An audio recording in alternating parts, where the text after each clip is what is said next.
Hey guys, welcome back to the channel.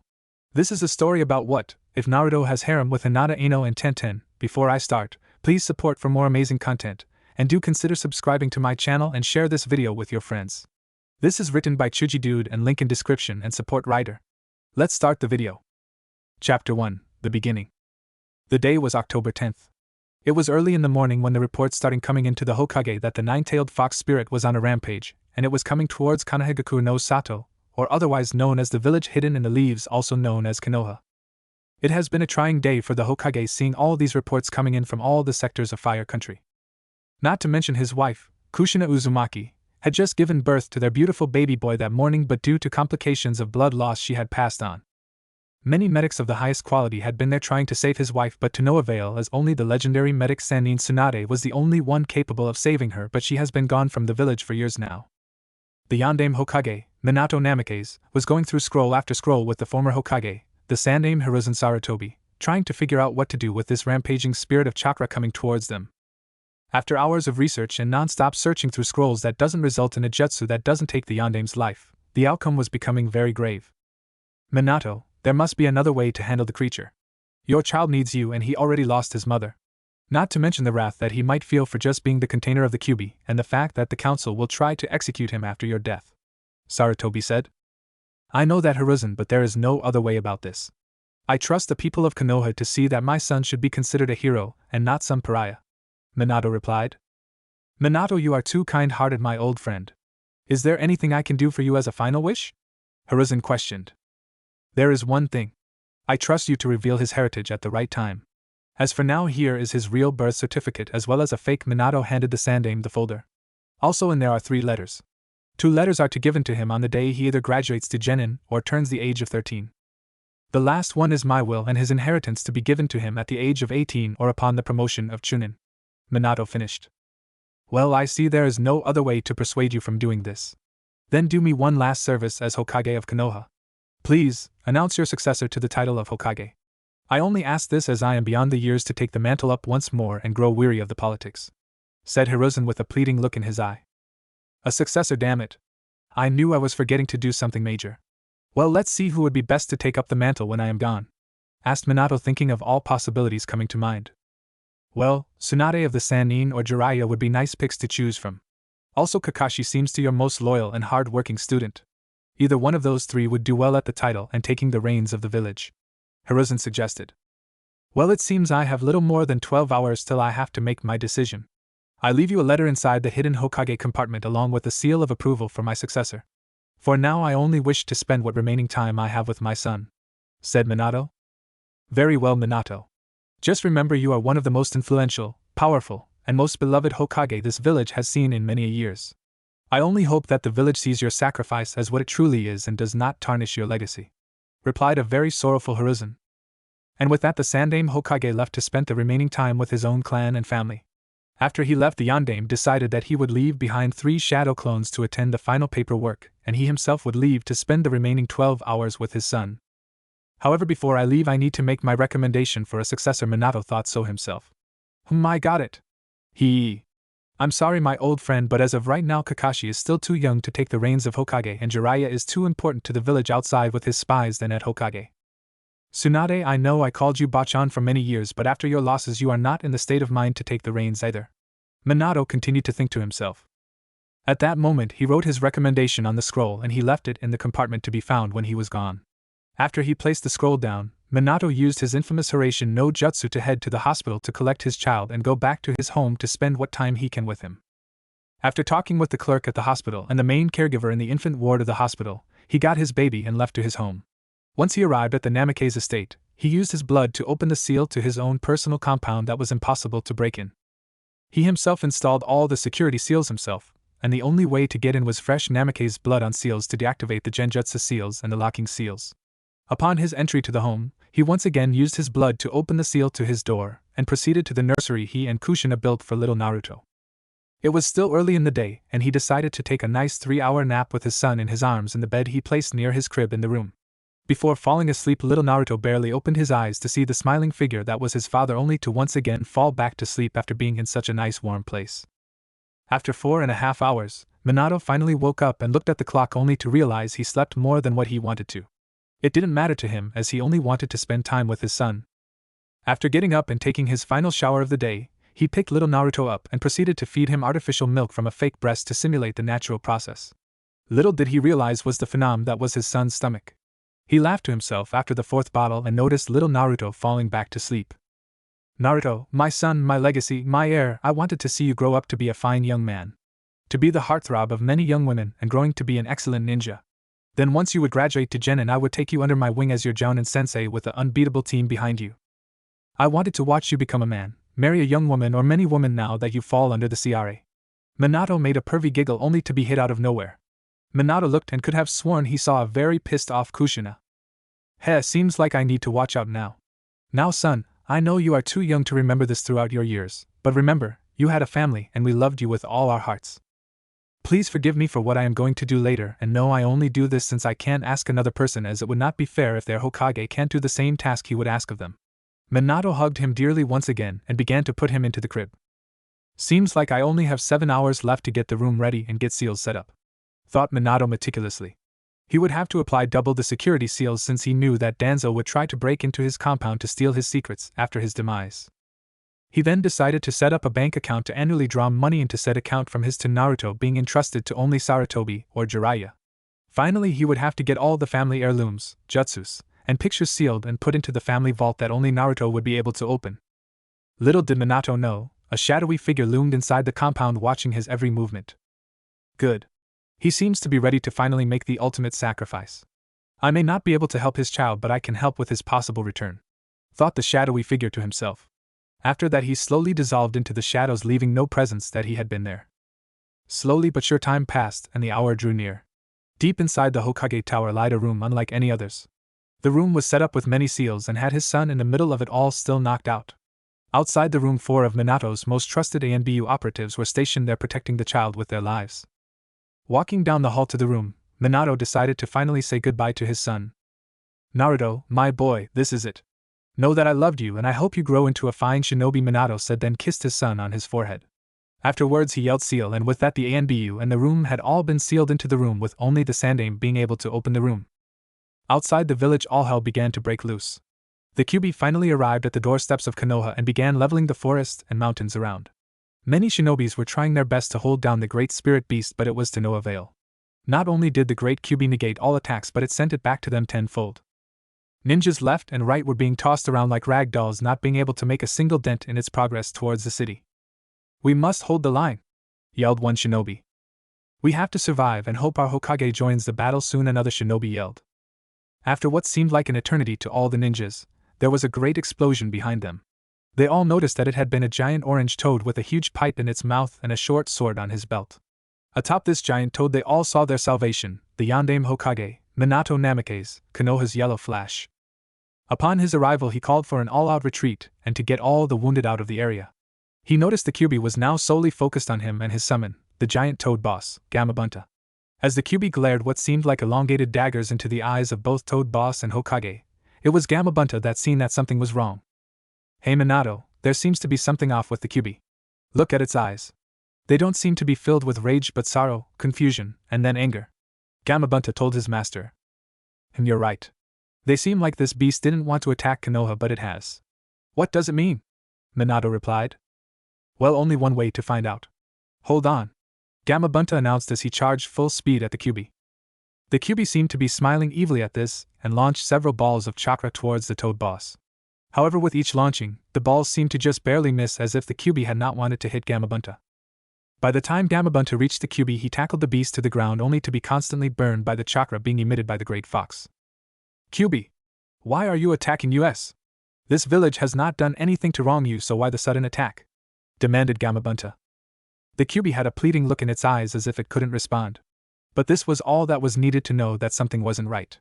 However, at this time the only possible solution was the Shiki Fuin to be used on the Great Fox. Minato was torn on whether or not to use it, but time was running short. He could see Gamabunta getting too many burns and he would either go back into the summons realms or die here. Without a second though, he proceeded to go through the hand signs for the supposed jutsu, and as he landed on the final sign he yelled out Fuin Jutsu, Shiki Fuin. As soon as he yelled out the jutsu, the sky turned black and an ominous figure proceeded to take shape behind Minato. As soon as the shape was finished, it was shown to be none other than the Shinigami.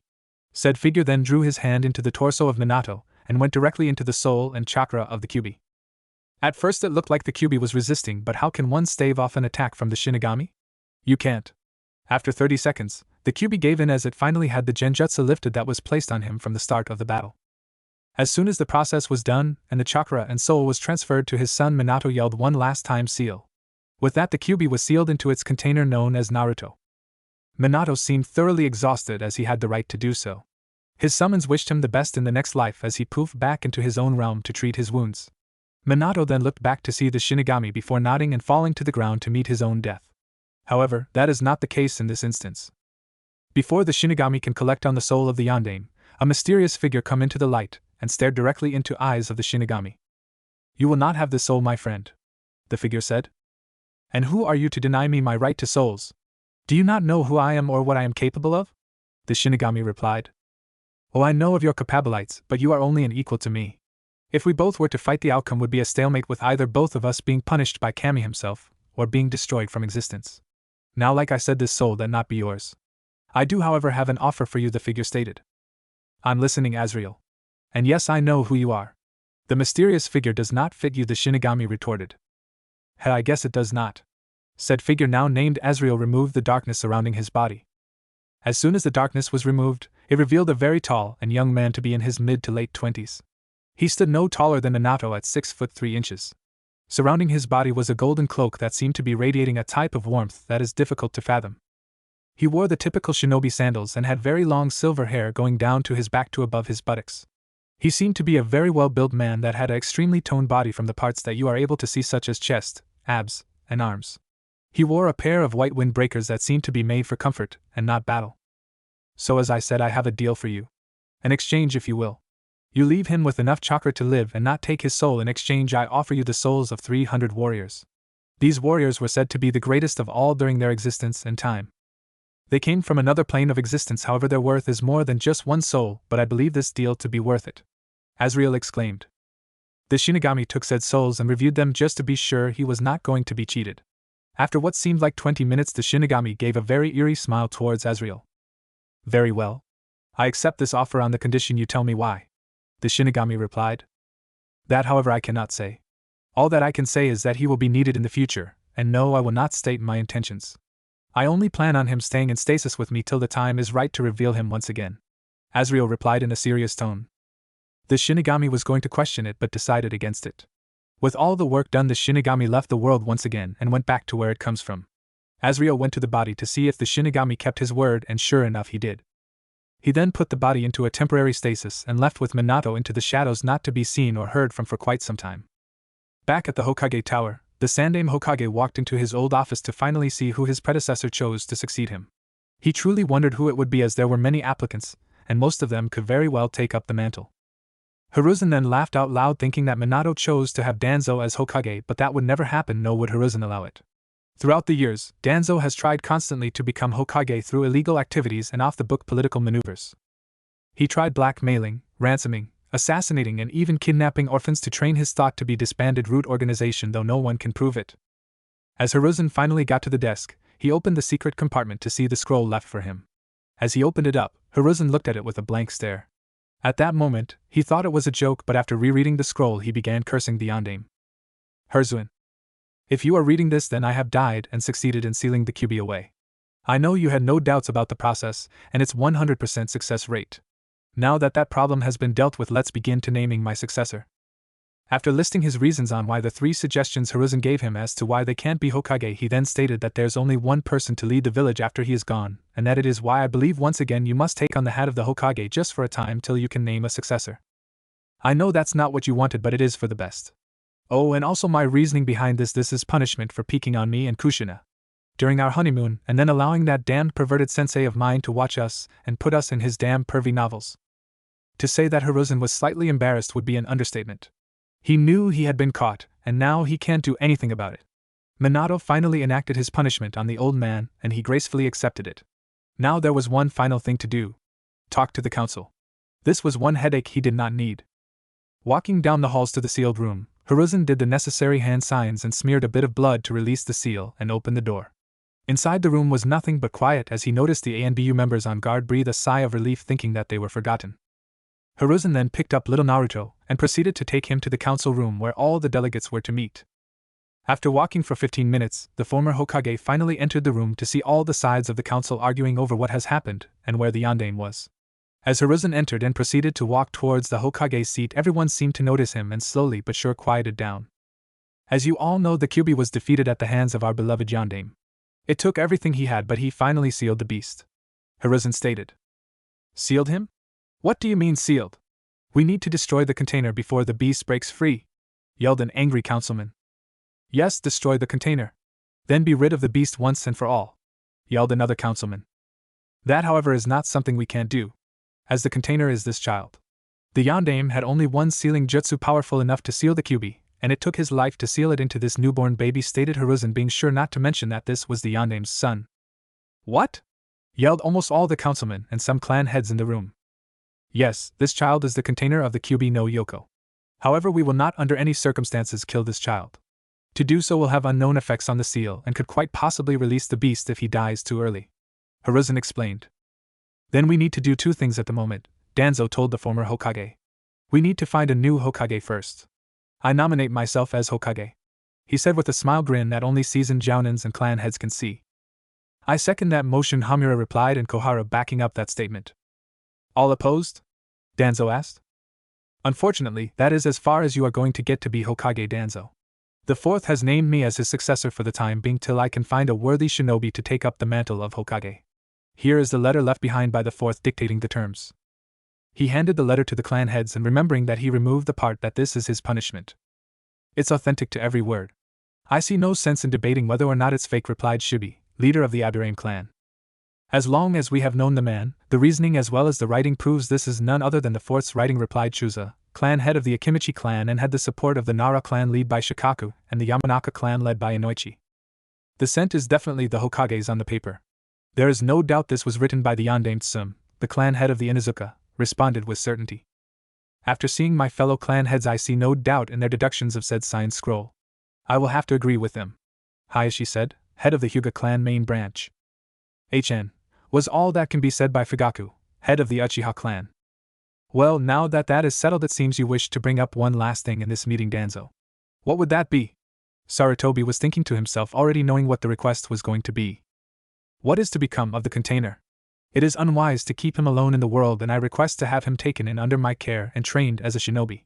Danzo advocated, hoping he can at least swing this decision in his favor. Boy, was he wrong. At that announcement, the entire council burst into open arguments, stating that every other clan wished to adopt Naruto and bring them in. Some wanted him to be trained as a servant and their own personal weapon, aka the Uchiha clan, Hyuga clan, and Danzo. Others wished to bring him in due to some unforeseen obligations to the yandere, such as the Akimichi, Yamanaka, and to everyone's surprise, the Naras. Others just wished not to see a poor baby just dumped into an orphanage like the Aburame and the Inuzuka clans. Sarutobi decided that it was best that he be put into an orphanage for now, and hopefully he can have a normal life, although he knew better. Many of the civilian council severely disagreed with this decision, as well as the shinobi clans. The civilians only called for his execution, while the shinobi clans knew what was going to happen but are unable to prevent it, as Danzo had enough sway to stop any adoption of the boy into their clans, but not enough sway to bring him in under his own wing. At some point, the council erupted once again in anger and arguments, thus bringing a tick mark on the now newly Hokage's head. Seeing where this is going, he decided to stop this altogether with the smashing of his table, thus quieting everyone in the room in a heartbeat. We are not going to be executing a poor defenseless baby just because you call for it. We do not know the length of time before the seal sets in, and if it breaks too early the fox can break out, and would we want that to happen so soon? Yelled Sarutobi, looking at the council. Everyone went pale and decided now was not a good time to piss off the Hokage. Good. Now, little Naruto shall be placed into the care of the orphanage, and under no circumstances shall he adopted into any ninja clans or any of the council members here until his age that I deem him worthy to know. He will not be swayed by petty words. I believe at the age of 8 will be sufficient. Now, as for this meeting is now considered an S-class secret meeting with only those here knowing the truth behind the boy. Anyone that speaks of this to anyone outside this council will be committing treason and be executed publicly, Sarutobi explained in a cold demeanor. This put almost the entire civilian council pale white, while the clan heads knew what they were into, and knew not to do anything rash. Also, there shall be only one person that will have immunity to talk about this, and that is the boy himself. He may tell at his discretion who he chooses worthy to keep his secret. Now that is all for tonight. Please everyone go home, rest, and return in a few weeks for our annual council meeting. Adjourned, Sarutobi said, then getting up and leaving for his own clan compound with Naruto in his arm. My boy, I hope they see you as a hero and not the Kyuubi incarnate, Sarutobi thinking to himself on his way back to the compound. After the meeting was over, another secret meeting was taking place beneath the village in a secret compound. This was Danzo's personal compound used for training his root members for the past few years. He, Hamura, and Kohara decided to take things into their own hands. They talked on how they can circulate this information into the village and make the boy's life a living hell as much as possible. Then at the right time Danzo would step in and take little Naruto under his wing and train him to be like one of his own root soldiers and personal weapon. He knew this plan would be perfect as this would finally tip the scales in his favor to have enough power to take control of the Hokage and claim it for himself. Time was all he needed and that was all he had. Soon his plan would be put into action and then he would let it take its course. The following day after the Kyuubi attack. Following the Kyuubi attack, the village began to fix all the damage that was done. Unfortunately, the most damage that was done was to the civilian sector and the major hospital. Many of the clan compounds remained relatively safe as well as the business district. All in all, the damage was reparable. The only thing that can't be repaired was all the lives lost that night. That alone was what was keeping Sarutobi deep in thought. After taking Naruto home just for the night, the morning after the Sandaime decided it was time to take him to orphanage and explain the situation to them the best he can without revealing anything of importance. The less that is known the better. Upon arrival at the orphanage, Hiruzen was glad to see that the place was still standing and had not taken any damage whatsoever. He walked up to the desk clerk and asked for the head mistress. After 5 minutes of waiting, the mistress came and was surprised to see the Hokage there. Lord Hokage, it's a pleasure to see you gracing my orphanage with your presence. To what do I owe the honor today? Asked Shona. Please, the pleasantries are not needed. I wish to deliver this bundle of joy to your care. His name is Uzumaki Naruto, and his parents were killed upon the disaster of the Kyuubi. The Hokage stated, knowing that was enough info to give to her. Well, this little bundle will be more than welcomed into the orphanage.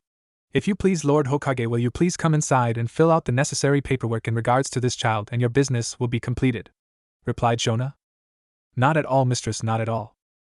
After said paperwork was done, the Hokage left Naruto at the nursery only to hear his crying after leaving no more than 10 feet. Sarutobi turned and gave him one last hug and kiss on the forehead before he left, thus leaving a quieted Naruto in the capable care of the mistress. Naruto, you will live a normal life. You may not be my blood relative, but I hope you look up to me as your grandfather in your later years, and I will look at you like my grandson, Hiruzen said to himself. After one last look of the barely visible orphanage, Sarutobi continued walking to the Hokage's office to do the one thing that all Kages dread in all the nations. The one foe that cannot be beaten and has taken the best any Kage has given and returned it 100-fold. The ever-dreaded and never-ending paperwork. 5 years later. It's been 3 years since the attack, and the village hidden in the leaf was finally getting to 75% recovery rate in terms of ninjas and ninja in ranks. From the looks on the outside, one would believe that everyone was well enough. Well, that is except for one particular child. Naruto has been living a very, very rough life. After 2 months in the orphanage, the seemingly kind headmistress turned into an evil bitch. Somehow, word has leaked out about what Naruto really was, and that word had reached her ears. Since then, the headmistress had scolded, beaten, starved, and neglected poor Naruto. Anyone that dared to try and help the boy was either fired and beaten by her friends. Even the children at the orphanage were taking turns beating and degrading poor Naruto. When he would fight back, the people in charge would hurry to break it up, and would scold him, and not the other children. One day, there was a report given to the Hokage that Naruto had been taken to the hospital with a kunai stuck in his legs and back. The boy barely made it. Thanks to the healing factor of the Kyuubi, Naruto dodged the bullet, so to speak. The Hokage was not pleased and demanded to know who did it, and not a single witness or suspect was brought up. At his behest, the Hokage ordered 2 A and BU to watch him at all times and switch with 3 other groups and on a rotational watch.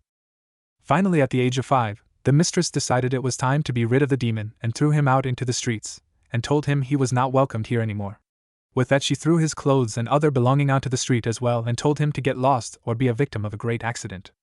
3 hours later, Naruto wandered the streets looking for food and somewhere to stay. He came upon a park and decided to sit under a tree and hope that no one would come and beat him up, which was a daily basis for him. He looked over at the other children playing with their parents, and he decided to go join them.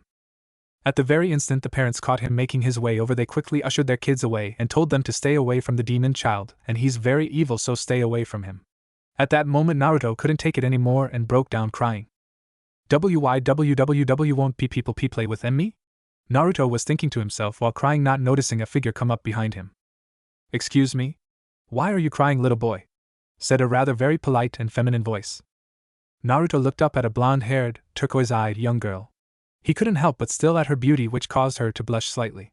He decided to respond with a solemn voice. It's because nobody wants to play with me. They keep calling me demon and I'm evil. Responded a now depressed and sad blonde-haired boy. Well, you don't look like a demon, nor do you act or look evil. You just look like a normal boy that is alone and has no one to play with. If you want, you can play with me. My daddy is gone and won't be back for a long time. What ya say? The blonde female said. Okay. You won't beat me, will you? Naruto asked. What? No. I will never beat you. Now come on. Oh, and by the way, the name is Ino. What's yours? Ino replied. And my name is Naruto. Uzumaki Naruto, he said with a slightly more upbeat tone. After their introduction, the two blondes began playing on the swings, jungle gym, seesaw, sandbox, almost anything they can in the playground. After what seemed like an hour and a half, another visitor seemed to stumble to the park. This visitor seemed to have long indigo blue hair, pupilless eyes, and wore long white robes. And behind her was what seemed to be a chibi version of the adult. One can assume that this was her daughter. Go on, Hinata, go play. You know how your father gets when he's training, and I don't want you around him at that time yet. So shoo. The Hyuga mother said to her daughter. Over at the other side of the park, the two blondes saw the newcomer, and both talked about what they should do. Well, Ino, never being the patient one, decided to take the initiative to start introductions and drug Naruto all the way over to the newcomer. Hi. My name is Ino Yamanaka, and this here beside me, laying down behind me, she giggles, is Uzumaki Naruto. Ino sounded off. Well, hello there, you two darling children. My name is Hana Hyuga, and this here she brings her daughter to the front where she can meet the other two, is my daughter and heir to the Hyuga clan, Hinata Hyuga. Naruto took one look at Hinata and immediately blushed. He had only seen one beautiful girl before, and that was Ino. Now he sees another one and yet again begins to blush. This in turn gets Hinata to blush herself. It's a pleasure to meet you and Naruto-kun and Ino-san, replied a blushing Hinata. Ino too noticed of the honorific she gave Naruto, being the key person she is, as did Hana as well. Ino leaned into Naruto and whispered in his ear, hey, if you really want to impress her, give her a kiss on the cheek, then tell her she's very cute and you wish to be her friend. Naruto looked back at Ino, shocked, only to respond in a whisper to her, really? You think I should? He said. Yeah, totally. Do it already, she whispered demandingly.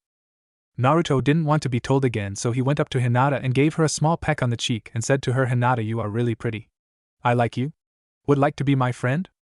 Hinata was awestruck at the moment, and so was Hana, although she was giggling like a little schoolgirl inside seeing this happen at that moment. The only thing Hinata could do was to faint. Hana caught her daughter and began to give a low laugh. Naruto, it will be an honor if my daughter would be your friend. Hana gave him a wink and told him Hinata will be back up in a few minutes. Naruto thought to himself, if that worked on her, then I wonder. He walked towards Ino to see she had a slight pink hue on her face by what she just witnessed. He went up to her and repeated the process with her. He kissed her softly on the cheek and again asked Ino, you two are really pretty. I like you too. Would you be my friend too? He asked. Ino's response was the exact same as Hinata's. She fainted.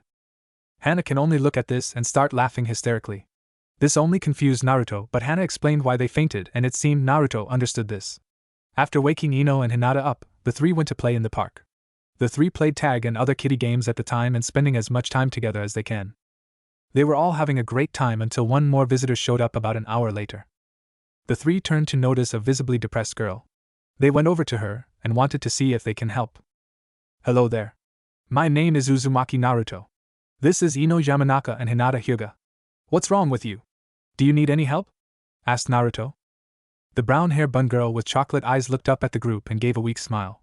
Hello, my name is Tenten. Yukari Tenten. And I'm sorry if I interrupted your fun. I was just wandering and this is where my feet took me. Please excuse me and I will be off, she said. Naruto quickly did something that none of the other girls thought he would do. He grabbed Tenten, spun her around and gave her a nice soft kiss on her cheek. You are a really cute girl. I think we should be friends. I like you and you look like you can use a friend or two, Naruto exclaimed. Tenten was pretty much stunned at the act. No boy ever wanted to kiss her. Let alone a boy who was a year younger than her. But not here was this boy that said that liked her and wanted to be her friend. She decided to not question it and go with the flow. As sure. I would love to be your friend and Naruto-kun, she stammered out, not realizing the giggling the other girls were doing and not noticing the red hue forming on her face. After that, not many more people came to the park. The occasional family here and there, but nothing too great. The rest of the day was spent talking, playing all kinds of games, messing around the sandbox, playing at the pond, and swinging. They all were talking about their likes and dislikes. Naruto didn't really delve too much as he didn't want the girls to know what he went through at such a young age already. Hinata and Ino both liked gardening and both discussed different type of flowers, while Tenten talked to Naruto, who would much rather talk about weapons since that was Tenten's most favorite thing to play with at her parents' shop. What which seemed like hours happened to be that. Several hours later. The sun was setting and Hana had called the children over and asked them if she wanted to walk them home. All the kids accepted except Naruto. He wouldn't explain why, but he said he would be okay. He did, however, accept the offer and walking the girls home. After he gathered his things, he began walking the girls to the Hyuga estate first since it was the closest. It was about 7 at night when they left the park and already night was creeping in with its own darkness. After 20 minutes of walking they are at the halfway point to the estate. They all decided to take it slow and have them talk about their day together. Hana then began to get quite suspicious as why the streets were so quiet.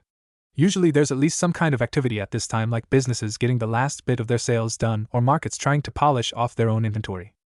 After being suspicious for 10 minutes she finally activated her bloodline limit, the Byakugan. However, it was already too late.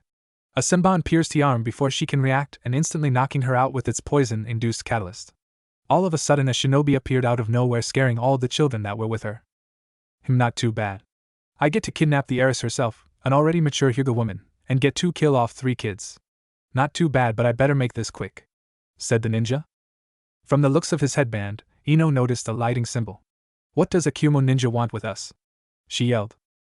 Well, my dear, I don't want you, but I will take those 2 Hyuga women with me and there's not a damn thing you can do about it, said the Kumo nin as he swiftly moved and kicked Ino in her stomach, sending her back to the wall, knocking her out quickly. 1 down, 2 to go. Naruto, what do we do? We have to run or we will get hurt or worse, said Tenten before she too gets knocked out from a kick to the side of the head and sending her to the wall. 2 down, 1 to go, Blondie. What you gonna do about it? Said the Kumo nin, who was now grinning evilly. I don't know, Naruto said before getting a kunai pierced through his stomach hard and being sent back and knocked into Hinata, who was frozen during this whole thing. As the Kumo nin began to finish off the rest of them, he suddenly felt a spike of chakra like none other before. Naruto's mindscape. Naruto woke up in a sewer tunnel that had barely any lights flickering and could barely see anything. He was wondering what happened as the last thing he remembered was freezing and getting hit hard by that Kumo nin. Then it finally hit him. Hinata! Ino! Tenten! Where are you? He yelled, but to hear to answer. He finally decided to trek down the tunnel until he came to a giant cage with a paper on the cage that had the word seal on it. He got closer only to then have a sudden pair of red eyes glaring at him from the deepest parts of the cage. So we finally meet. I see that you must be quite frightened. Good. How about you be a good little boy and take this pesky little paper off this cage, the giant fox said, grinning evilly. What are you? Asked Naruto. We have no times for questions, boy, come here and release this seal. Then I will finally be free from this prison, the fox replied. And no, Naruto said quietly. What did you say to me, boy? The QB demanded. No. I won't release you from your cage. For all I know you will hurt Hinata-chan, Ino-chan, and Tenten-chan. So no, I won't release you, replied Naruto as he found the courage needed to say that. You got spunk, kid. I like that. Well, no matter. This seal has already sealed me to your fate. Should you die, I die. Unless you remove this scroll by choice and not by provocation or enticement, then we both die.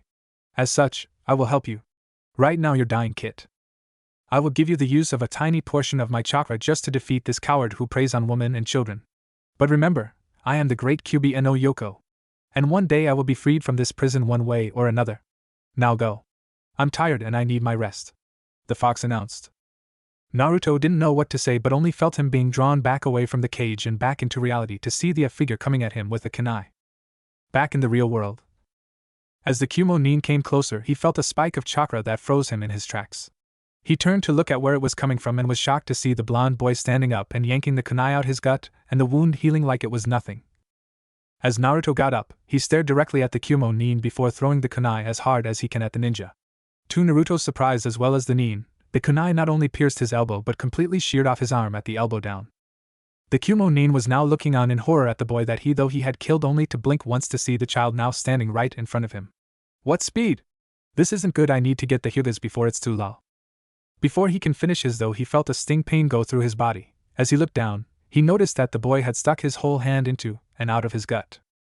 This is payback for what you did to me. Naruto then slammed his leg into the nin's ribs, completely breaking every last one that was for hitting and kicking my precious friends. Naruto then ran at full speed to catch the nin and knee him completely in the back, thus crippling him for life, and that was for attacking us for no reason. You disgust me, Naruto said, finally passing out only to see Hinata run towards him crying her eyes out. 20 minutes later. After the fight with Naruto and the Kumo nin, there was an emergency council meeting being called after the presence of the Kyuubi being felt and the possible release of said spirit. Naruto laid in the hospital under the care of A and B while the girls that were injured staying in the same room as him. Hinata and her mother were in a room across from Naruto's with their own guard protecting the door. With hope, Hinata begged Kami himself to help Naruto and have him pull through this. Meanwhile, at the emergency meeting, Hiruzen was once again dealing with the headache of everyone arguing and demanding to know what happened and why they all felt the Kyuubi's presence. What is the meaning of this? Has the seal become too weak that the Kyuubi is trying to escape? Yelling a councilman. I assure you, Horo, the seal containing the Kyuubi is intact and nothing is wrong, nor is it weakening, said the Hokage, sighing. Then explain what happened, yelled another councilman. I swear to Kami one of these days I'm going to kill every last councilman and councilwoman here. All they do is bitch and moan and cry and complain. Is nothing good enough for them? Sigh one of these days, Kami. One of these days, boom, fire jutsu to all of them, and then I will piss on their ashes, thought Sarutobi. It is not my place to explain. Hayashi, would you be so kind as to explain what happened? Sarutobi said, asking the Hyuga clan head.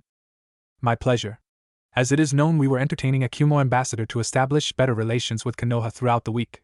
After showing him the village as well as showing him my clan compound, he decided that was enough and thanked me for the tour, as he would proceed to relay the information to Kumo itself. Unfortunately, he had other plans. It was later found out that he was a Kumo jounin sent by the Raikage on a black book mission to kidnap an unsealed Hyuga child. He tried to kidnap my wife and child this evening, Hayashi explained, gaining many shocked faces from the council and a very serious face from the Hokage himself.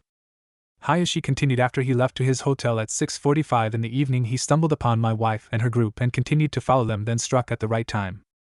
After he disabled my wife, he proceeded to knock out one Ino Yamanaka. Inoichi was beyond living at this point, and wanted blood for anyone touching his little princess. A one Tenten Yukari Tenten's father, who had a low seat, was growling at that moment, and stuck a kunai through the gut of one Naruto Uzumaki, thus sending him back, knocking out my daughter Hinata. Hayashi continued to explain.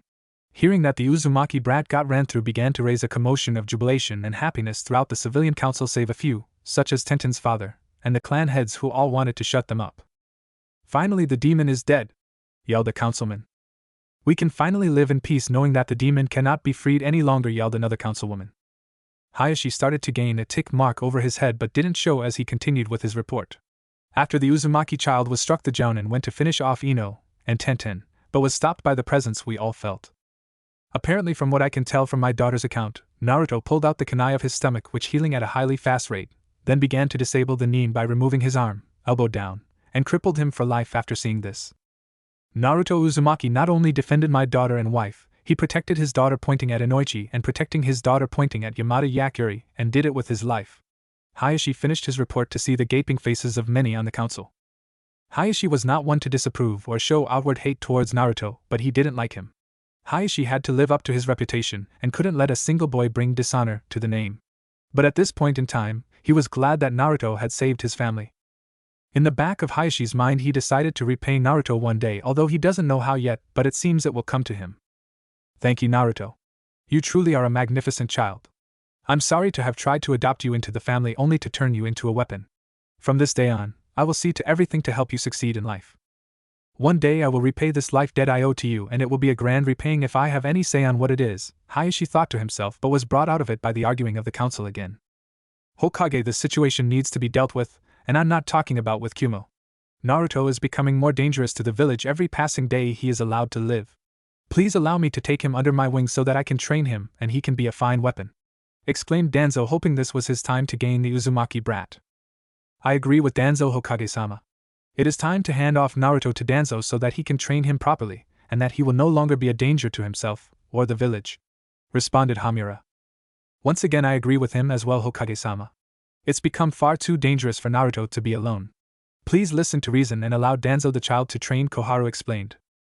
Sarutobi slammed his fists down hard, almost cracking the table in half. There shall be no such thing. You will not have the child in any way, shape, or form. Danzo, I don't know what game you are playing, but there is no way I will sign off as you being the legal guardian.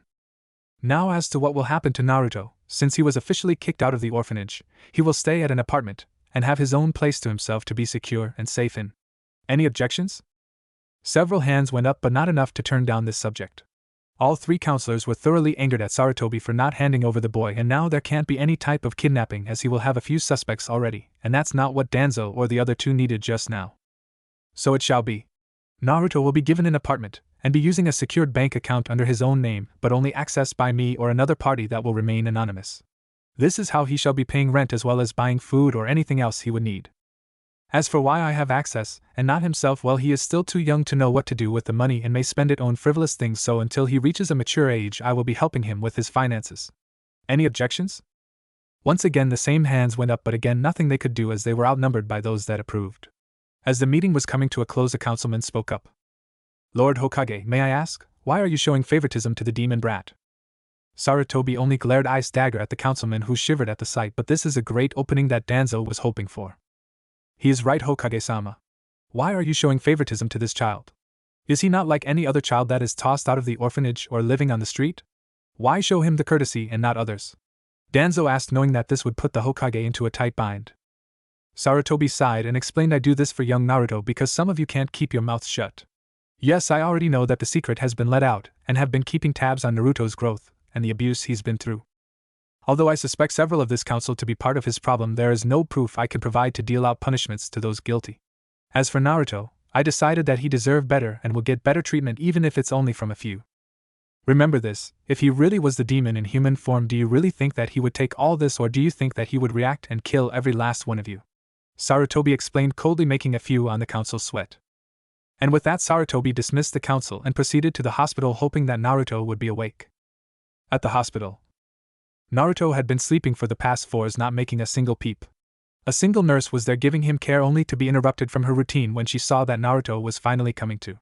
The nurse quickly went to get the Hokage to tell him that Naruto was awaking. As the Hokage entered the room, he spied Naruto slowly opening his eyes and looking around the room. Hello Naruto-san, how are you feeling? Asked Sarutobi. I'm doing good, Aji-san. How's my friends, are they okay? Naruto asked weakly. They are doing quite well, Naruto. They are only unconscious, but they are fine. The medics fixed them all up and they should be ready to leave tomorrow. Tell me Naruto, what do you remember from earlier? Well, I remember Tenten and Ino getting hurt, then that ninja hit me in the stomach hard with something sharp, then nothing but red. What happened, Aji-san? We'll talk later, Naruto, but you have a visitor, and she's been worried about you. As the Hokage left the room, Hinata entered and only stared at Naruto. She was really worried for him, and now that he is awake she can't find the courage to ask him if he is alright. As soon as she was about to move, Hinata, come and sit next to me please, Naruto asked. Hinata slowly made her way over and pulled a chair to his bed. She sat down and only looked into his deep ocean blue eyes. She wanted to say something but she couldn't. She was so tired of being shy, but there was no way to beating it. She began dreading that she would be like this all her life and Naruto would never acknowledge her and maybe think she was weird. Hinata, look at me, Naruto said. Hinata looked up and heard Naruto say one thing, I'm really happy you are okay, Hinata-chan. I was so worried about you and the others, I just had to try and save you. I don't know what I did, but I know I succeeded in protecting you. You are a very precious person to me, Hinata-chan, just like Ino-chan and Tenten-chan. I don't know what I would do if I lost my only friends. Are you okay? WLNN Naruto-kun, if you mean if IG got hurt T then no. I am so happy that you are okay. IW was so worried. She replied. It's okay now, Hinata-chan. Let's just rest for now, then we can leave tomorrow when I am able to. Okay, Naruto-kun. As Naruto heard that, he went back into a deep sleep as the nurse had gave him a sleep sedative so that he can get some rest. The nurse asked if Hinata wanted a bed brought in to sleep in but declined. She already had a bed with her mother, so she decided to go sleep in there. Before she left, she gave a small kiss to Naruto on the cheek. Thank you again, Naruto-kun. Well, there you have it, folks. The start of a beautiful beginning to a hopefully epic fanfiction. And no, this is not a one I will be doing multiple chapters and mostly like this one. I'm used to writing 8-10k plus chapters so y'all can get a lot of story in while reading. As I said, this will be a story of Naruto growing up but with a lot of twists and turns along the road. I'm just wondering, Sakura and Sasuke bashing or just Sasuke bashing, I don't really know. I don't mind Sakura at all, and I do like it when she gets off that silly crush she has on Sasuke. I do no need to deliberate on this at a later time. I will probably get another chapter out within the next few days. Gotta handle schoolwork first like an English paper bleh. Oh well, the next chapter we will see a time skip to when he starts the academy, he gets more friends, and who is this mysterious character I mentioned earlier before? That will be revealed later, bwahahaha. Anyways, I'm out, y'all stay fresh and chillin' y'all, and don't forget. Chapter 2, Life, the Bad, the Ugly, and the Good. The following evening. Following the attack on Naruto, he was finally released from the hospital and was guided to his new apartment with the help of the Hokage. It actually wasn't that far away from the Sarutobi compound, so it was just like walking home for Sarutobi. Upon arrival at the apartment complex, the Hokage noticed several glares and murmurs through the crowd that had gathered nearby. He disregarded this and hoped that the people are not as stupid as they appear to be. They both headed up the stairs to the 4th floor, and at the end of the hall was Naruto's new apartment. The apartment was a small one consisting of 1 bedroom, 1.5 baths with a full in the main bedroom, while there was a guest bathroom in the hall, a decent-sized kitchen with all the main use accessories such as a fridge, oven, microwave. Also, upon the Hokage's request, it was fully furnished with a couch, coffee table, recliner, bed in the bedroom, as well as a couple dressers for the young boy. Sarutobi knew Naruto had a ramen fetish since his very first time taking him to Ichiraku's ramen stand, and the boy devoured 10 bowls in a matter of minutes. So in the kitchen cabinets were a year's supply of ramen for the young boy. Upon entering the domicile, Naruto was thoroughly impressed at his new home. He was already jumping up and down at the excitement of having a place of his own, and that was shown by him running full speed from one end of the app to the other. Naruto, please come here. We need to discuss some things. Naruto came over and sat down on the couch next to the Hokage. Now, in a few years you will be eligible to join the academy and begin your career as a shinobi. Do you wish for this to happen? Well, Aji-san, I want to protect my precious friends with everything I have, but I know I can't do that by doing nothing. And if I have to enter to become stronger, then I will do it. But I have a question for you, Gigi. What does it mean to be the Hokage? Naruto questioned with a pleading look in his eye. Well, the Hokage has many responsibilities. He has tons of paperwork to complete each day to regulate control and power throughout the entire village. He needs to keep security tight and be ready for anything. He has to expect the unexpected as well. Also, the Hokage needs to be strong enough to not only protect his precious ones but also his entire village, and for this strength is needed. He also needs to be patient when the time calls and not jump into anything head first without thinking. That in itself causes many good men and women to die for your mistake. Now, I'm not going to say I did everything in my life perfect, because I too made many mistakes and sent some very valuable ninja to their deaths, but that is life. It's how you get past that and stride forward that makes you a great man, a great ninja, and a great Hokage. Do you understand? I think I do. I think I have a lot to think about, Aji-san. Thanks for the new apartment. Naruto tackled the Hokage and gave him a big hug. This means a lot to me. I will get strong and be Hokage someday with the right reasons in mind, and not some silly one like only being the strongest. Naruto said with a big foxy smile on his face. Well then, Naruto, I leave you to do what you want to do now that you are on your own. I will visit everyone once in a while to see how things are doing, stated Sarutobi before leaving Naruto. Well now, what do I do since I'm all alone? Well, I am still sleepy and it is getting late. I guess I will stay here and catch up on my dreams. With that, Naruto left to his room to shower and get ready for bed. Outside the window of Naruto's apartment stood a lone figure. They stood upright in a dignified manner. They wore a plain white robe and had their long hair slicked back. Their pupilless eyes stared at the blonde before he went into the bathroom. Upon his entering, the lone figure snuck into the apartment and waited in the shadows. 20 minutes later, after Naruto left the shower, he put on his night clothes and proceeded to the kitchen to get himself a late-night snack of ramen with something to drink. He dried his hair and left the bedroom. Once he reached the kitchen, he opened the cabinet and reached for a ramen cup. Before he can even bring it down, thwack! The mysterious figure knocked Naruto out by hitting his pressure point at the back of the neck. This will teach you to mess in business that doesn't need to be disturbed, the figure stated. After positioning the boy in his bed and on his stomach, the man proceeded to do a long line of hand signs before finishing and pushing his hand on the upper neck of Naruto. Upon the touch, he managed to whisper out "seal," and with that a set of seals appeared upon his neck and will be barely noticeable unless chakra is ran through them. Once this was happening, Naruto started turning and crying in pain while he slept. This seemed to be very painful and nothing he could do would stop the pain. After what seemed like 15 minutes, the process was finally complete and the attack seemed content. After his business was done, the lone assailant left the apartment without even leaving a trace of what happened or his entry. Now let's see you try to remember anything or concentrate again. You will be dog of the village and treated like one as well. Don't think I am the only one QB brat. There may be others, thought the lone attacker as he fled back to the compound. Following morning, Naruto began to wake up in a groggy state like he felt when he was in the hospital. He had a small pain at the back of his neck but decided to ignore it. He couldn't remember what happened last night, and every time he tried he just couldn't do it. There was always a pain like a headache that disrupted his thinking. He decided to forget about it and continue on his way to another day of playing. He got up and went to the kitchen to see a ramen cup already sitting on the counter, so he decided to warm the cup up and have himself a breakfast of champions in his mind. After waiting the minimum 3 minutes, he scarfed down his breakfast and looked at the time. It was already 10 in the morning. Seeing as he slept and he should get ready for the day. After taking a shower and cleaning up his room, Naruto proceeded to go to the park today. He left his apartment and proceeded to head to the park. Remember every street he took so that he can find his way back to the apartment. Upon arriving, he noticed that nobody was there today, so he decided to sit on the grass and wait for people to show up.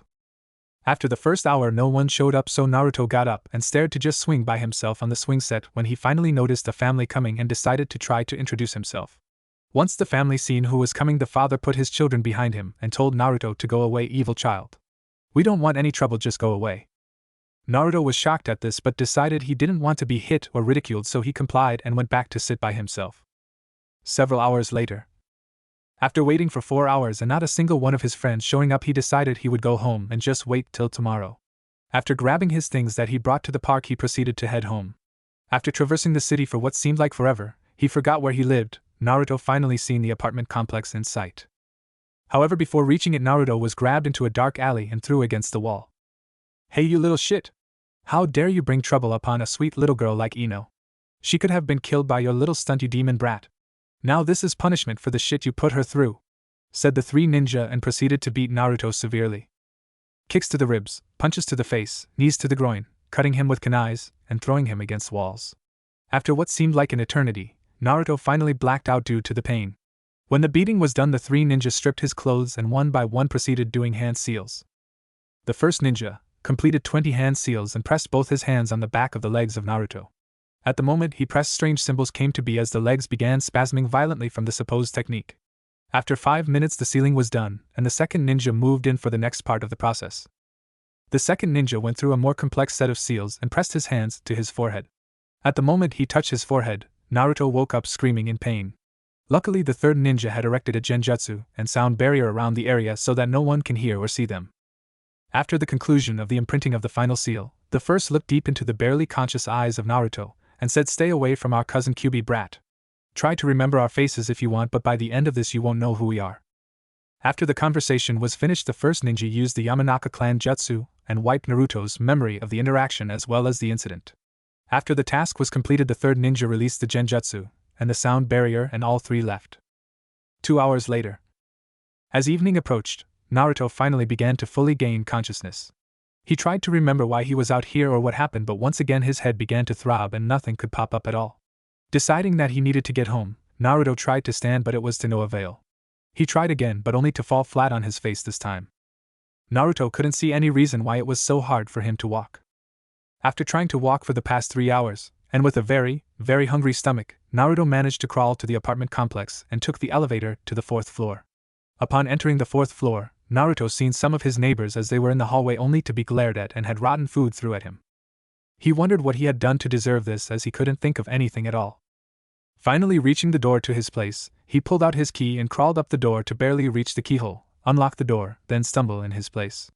Once he closed his door, he tried again to walk.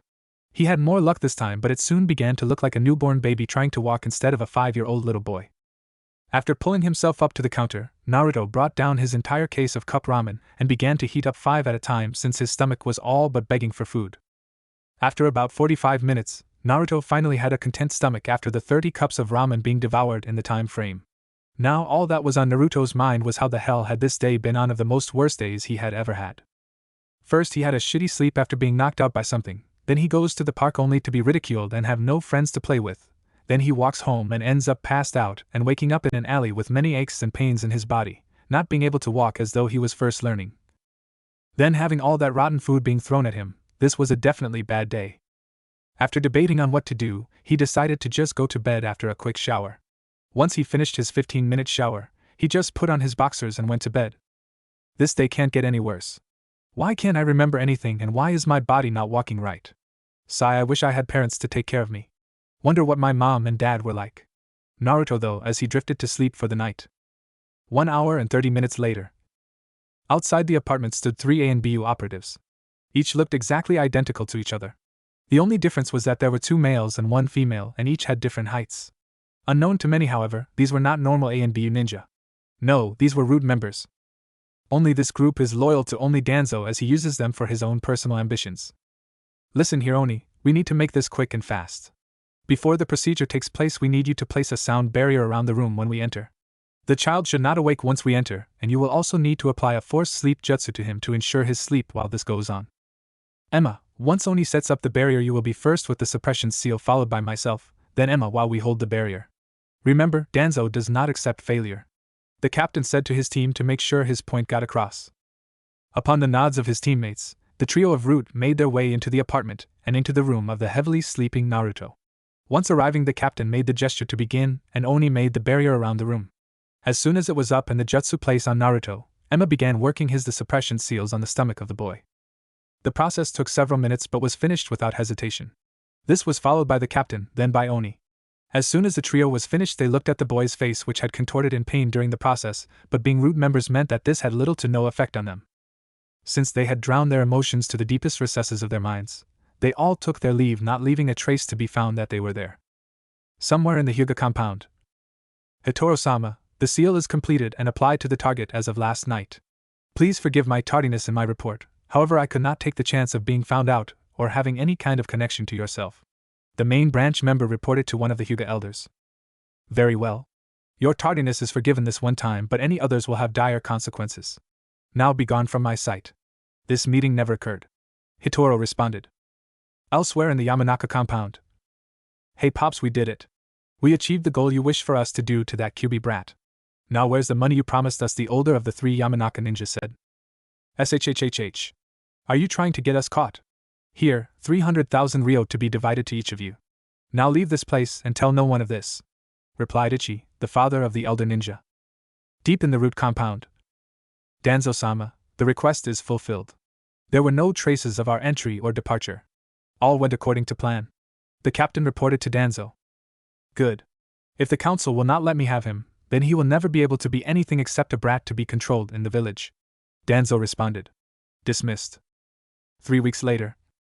It's been 3 weeks since the incidents towards Naruto. He still couldn't remember what happened, but he decided to forget about it. He finally got the hang of walking again, although he would still have trouble running at long distances. Over the few weeks, he finally caught up with Ino, Tenten, and Hinata again and had them all over at his apartment. They each helped Naruto with his problem, and that sped up his recovery. It was now this way almost every other day. Either all the girls would come over or one at a time. Hinata decided to start training with her father since she didn't want to be weak and help Naruto when she could. Her father had a sparkle of happiness in his eye when he seen that Hinata was finally breaking away from her shy shell due to the help of said boy. Every day when she wasn't with Naruto, she would be training with her family on their family taijutsu known as the Juken. Tenten also started training with her father in their spare moments, when they didn't have to run the shop. She focused solely on weapons throwing and endurance. Her father had not known what gotten into her, but he was not complaining. Being a retired shinobi, he knew the type of exercises that would benefit her and not run her ragged. Ino finally decided that looks can only get you so far in the world. After her deep realization at the Kumo incident, she knew she had to train and not be solely looking to keep her looks. Although she kept that side of her, she also went to her father to get her to train their own family jutsus and having ninja training. To say he was displeased would be an over-exaggeration since he was proud she wanted to follow in the family footsteps as shinobi, but he still wanted her to be his little princess and never grow up. Also by chance, the last few days, Ino introduced Hinata, Tenten, and Naruto to Chuji and Shikamaru. Since both boys were from clans that were fiercely loyal to the Yamanaka and likewise for the Yamanaka to their clans, it was only time before they all met together. Now on a bi-daily basis the 6 of them would go to the park and play around. Ino and Tenten usually swinging on the swing set, Shikamaru and Hinata usually laying at the back relaxing watching the others play, while Naruto and Chuji were always roughhousing around trying to see who's better. Naruto looked at the heavy-set boy as he began to eat another bag of chips that seemingly came out of nowhere and decided to ask a question. Hey Chuji, you're fat. Why do you keep eating? Won't you get bigger? At that question it became deathly quiet as Shikamaru stood up and cautiously walked towards Naruto, hoping that death doesn't wait for him at the taboo word he just used. What did you call me? I am not fat. I am only this way because our clan needs to use our muscle mass for our jutsus, roared a very angry Akamichi. Really? That's so cool, replied Naruto nonchalantly. At that moment Chuji became instantly quiet and confused. Did he just say that's so cool for me being so big? Thought Chuji. Deciding to take a chance, he wanted Naruto to elaborate on what that meant. Please Naruto, what do you mean that's so cool?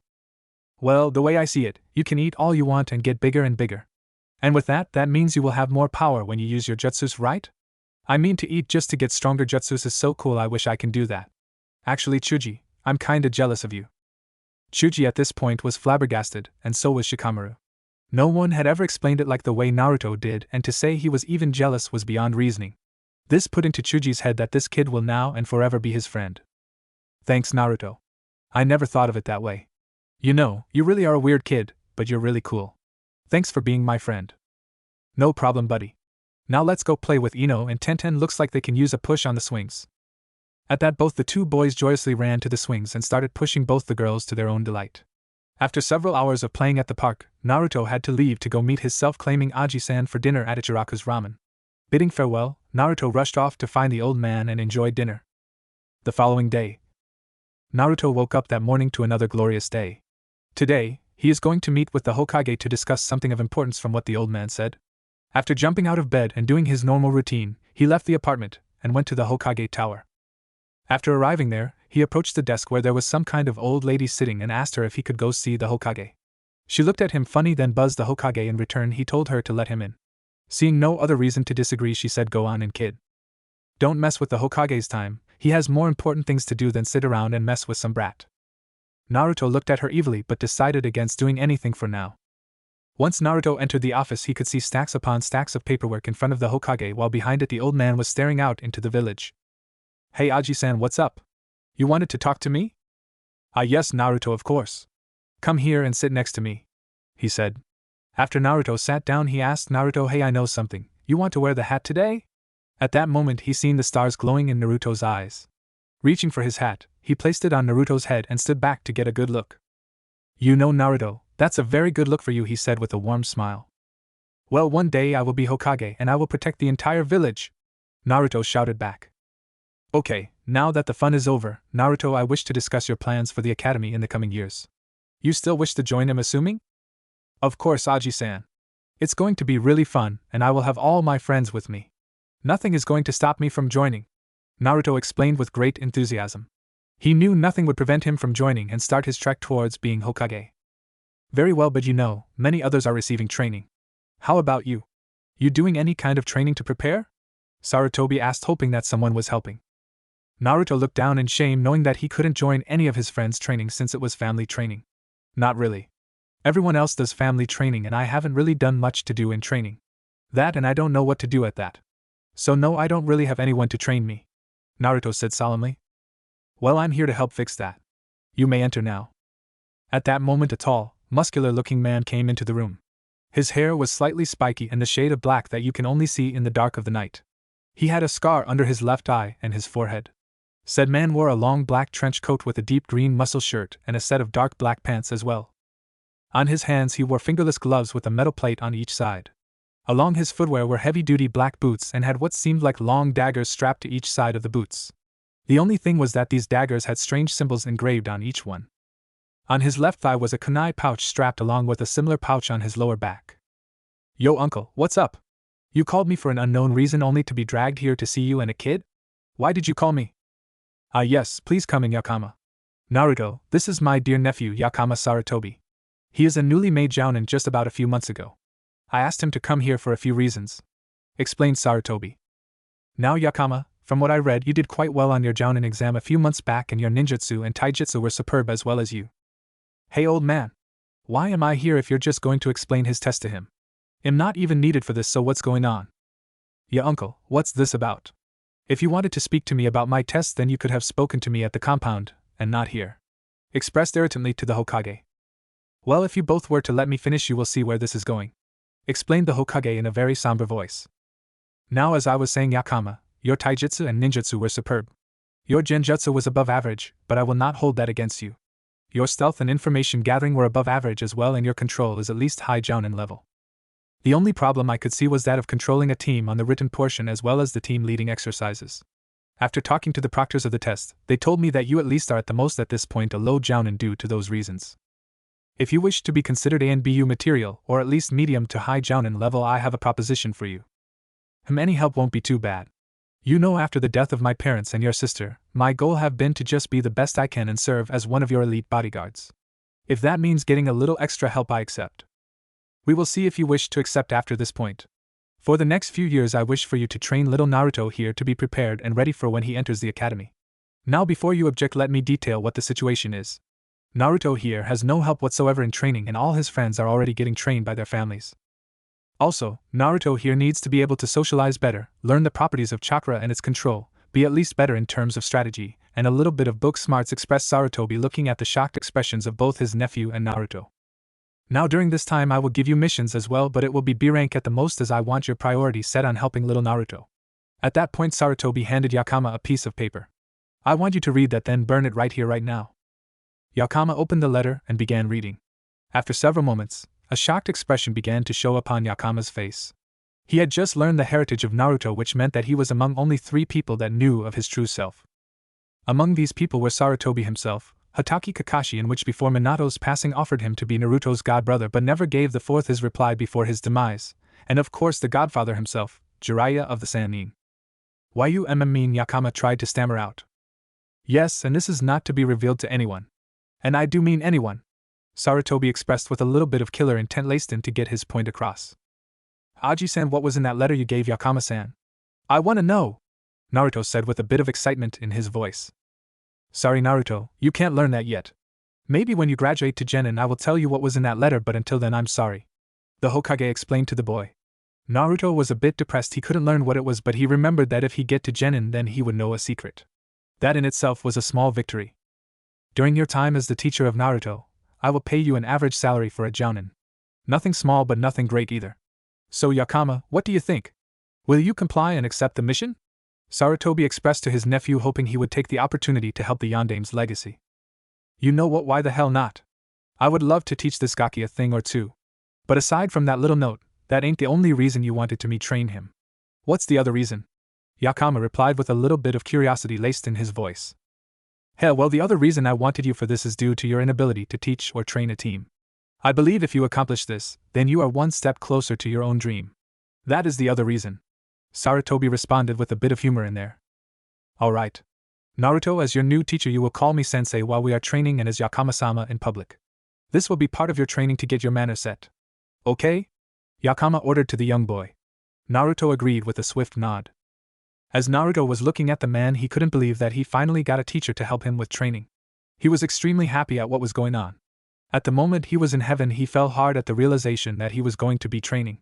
He seen how Hinata, Ino, Tenten were after training and how drained they looked. But in the mind of Naruto, he knew that this will help him get stronger to protect his precious people. Alright. Let's go, Naruto, since it's still early in the day we will begin training now. Let's go to training ground 28. It is quite wooded and offers plenty of privacy. See you later, Hokage-sama, and thank you for the opportunity to train an unique individual. Yakama winked to his uncle. Naruto wondered what he meant by unique but didn't want to question it. Then at that moment, Yakama picked up Naruto and both vanished out of the office, only leaving a small breeze and some leaves. Good luck, Naruto. I hope this will help you in your dreams. Yakama, please, for the love of all that is holy, don't kill the boy, Sarutobi thought before he took to battle once again with his eternal rival paperwork. At training ground 28. After a few seconds, both Naruto and Yakama entered a clearing in the forest of the training ground. As soon as Naruto was sat down on the ground, he started heaving up his breakfast. He had never experienced a jutsu such as that before and couldn't help but throw up. Yakama looked on and knew this was going to be an interesting few years. Okay, Gaki, listen up. For the next few years I am going to push you to your limits and get you ready to be badass in the academy. First off, we are going to work on endurance and speed for the first year of training. Next, during the second year, we will work solely on strength. The stronger you are, the better you will be in taking damage, and even better giving it in return. For the third year we are going to work on chakra control, very low-rank jutsus to practice with, as well as learning about the ninja world. Everything will be covered in light details from the history to the current systems used in the ninja villages. At the moment he mentioned jutsus, Naruto began to perk up and couldn't wait to begin, but just as he began to float on cloud 9, he was brought back down when it was mentioned he would be doing book learning. Naruto knew he had a problem concentrating, but he couldn't fight it anymore. If this teacher could help him with, then he would be grateful. For the fourth and final year, we will combine your strength, speed, endurance, and chakra control exercises into one and begin working with taijutsu. During these years I will look at your potential and see what style fits you best. First, let me see if I can get an early read on what type you are. First off, Naruto, would you consider yourself a frontline fighter or support? And thus began the questioning. Yakama found out that Naruto would be a premier frontline fighter as well as a very strong defender. He knew what would be required as both defender and frontliner, and Naruto was willing to give his life to save his friends. Yakama also learned that Naruto liked to improvise in fighting rather than be a strategist, which didn't suit him too greatly.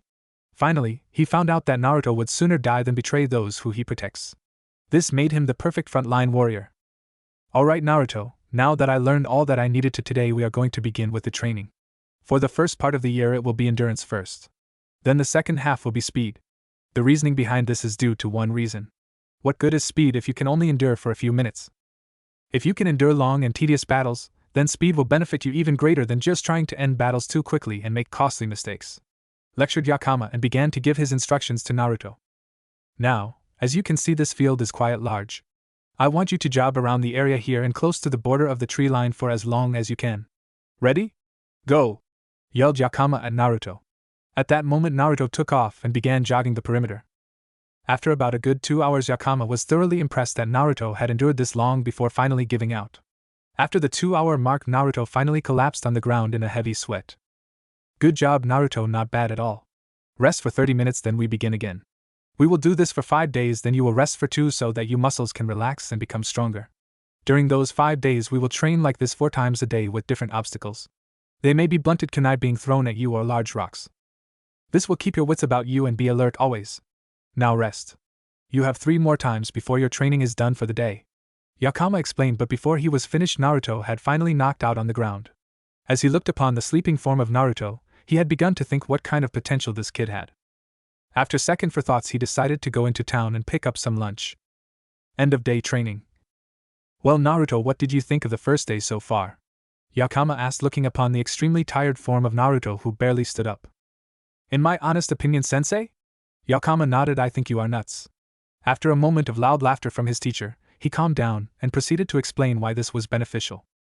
The reason to doing this so often to help you are in real life. You already know that without endurance speed is worthless, okay? There will be harder training sessions than this, but think of it this way. Would you rather go into the academy as some loud-mouthed, uneducated brat wearing bright orange that screams kill me and be the dead last of the class? He questioned. I guess you're right, sensei. Well, I better head out. I'm sweaty, tired, and sore in places I didn't know I could be sore at. But if you don't mind, sensei, I don't know which way to go to get out of here. Naruto laughed as he put his head and scratched in a nervous way. Yakama laughed and proceeded to show Naruto the way out and the direction of his apartment in a quick fashion. As he left Naruto at his apartment complex, Yakama finally went home happy that he has the time to rest. This is going to be a long year, he thought before entering the Sarutobi compound. 6 months later. Over the 6-month period, Naruto began to develop quite nicely. Over the time, Yakama had thrown many variations to his drills for endurance, which included mountain climbing, longer jogs, and long swimming laps at the nearby lake. Each exercise had its own variation involved. For example, the swimming had strong currents going against Naruto in which he had to overcome, the jogging sometimes had uphill climbs, and the mountain climbing, well, enough said. During that time of training Naruto barely had time for his friends. He tried to spend each of his days off with them, but that proved to be harder than he thought. Sometimes they were training on his days off, or when they had days off he was training. It was very difficult for him and his friends, but they all decided to come to an agreement. They would continue training hard and show how each other improved upon entry into the academy.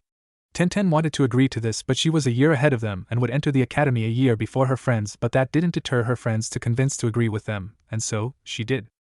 The Hokage would once in a rare while to visit to witness the training regiment that was being ran. He was actually impressed with Naruto's work ethic and his determination to never give up.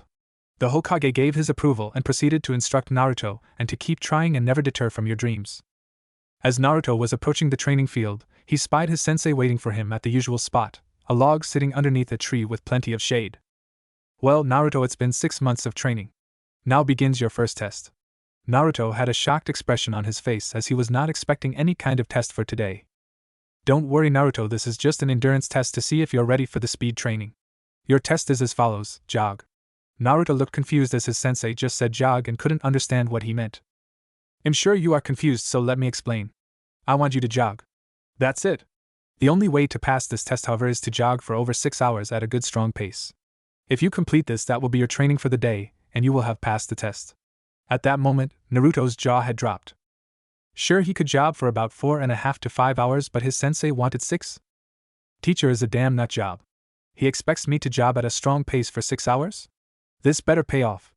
Naruto thought, damning his sensei to his worst nightmares. Ready, Naruto? Go! Screamed his teacher, and at that Naruto took off. 6 hours later.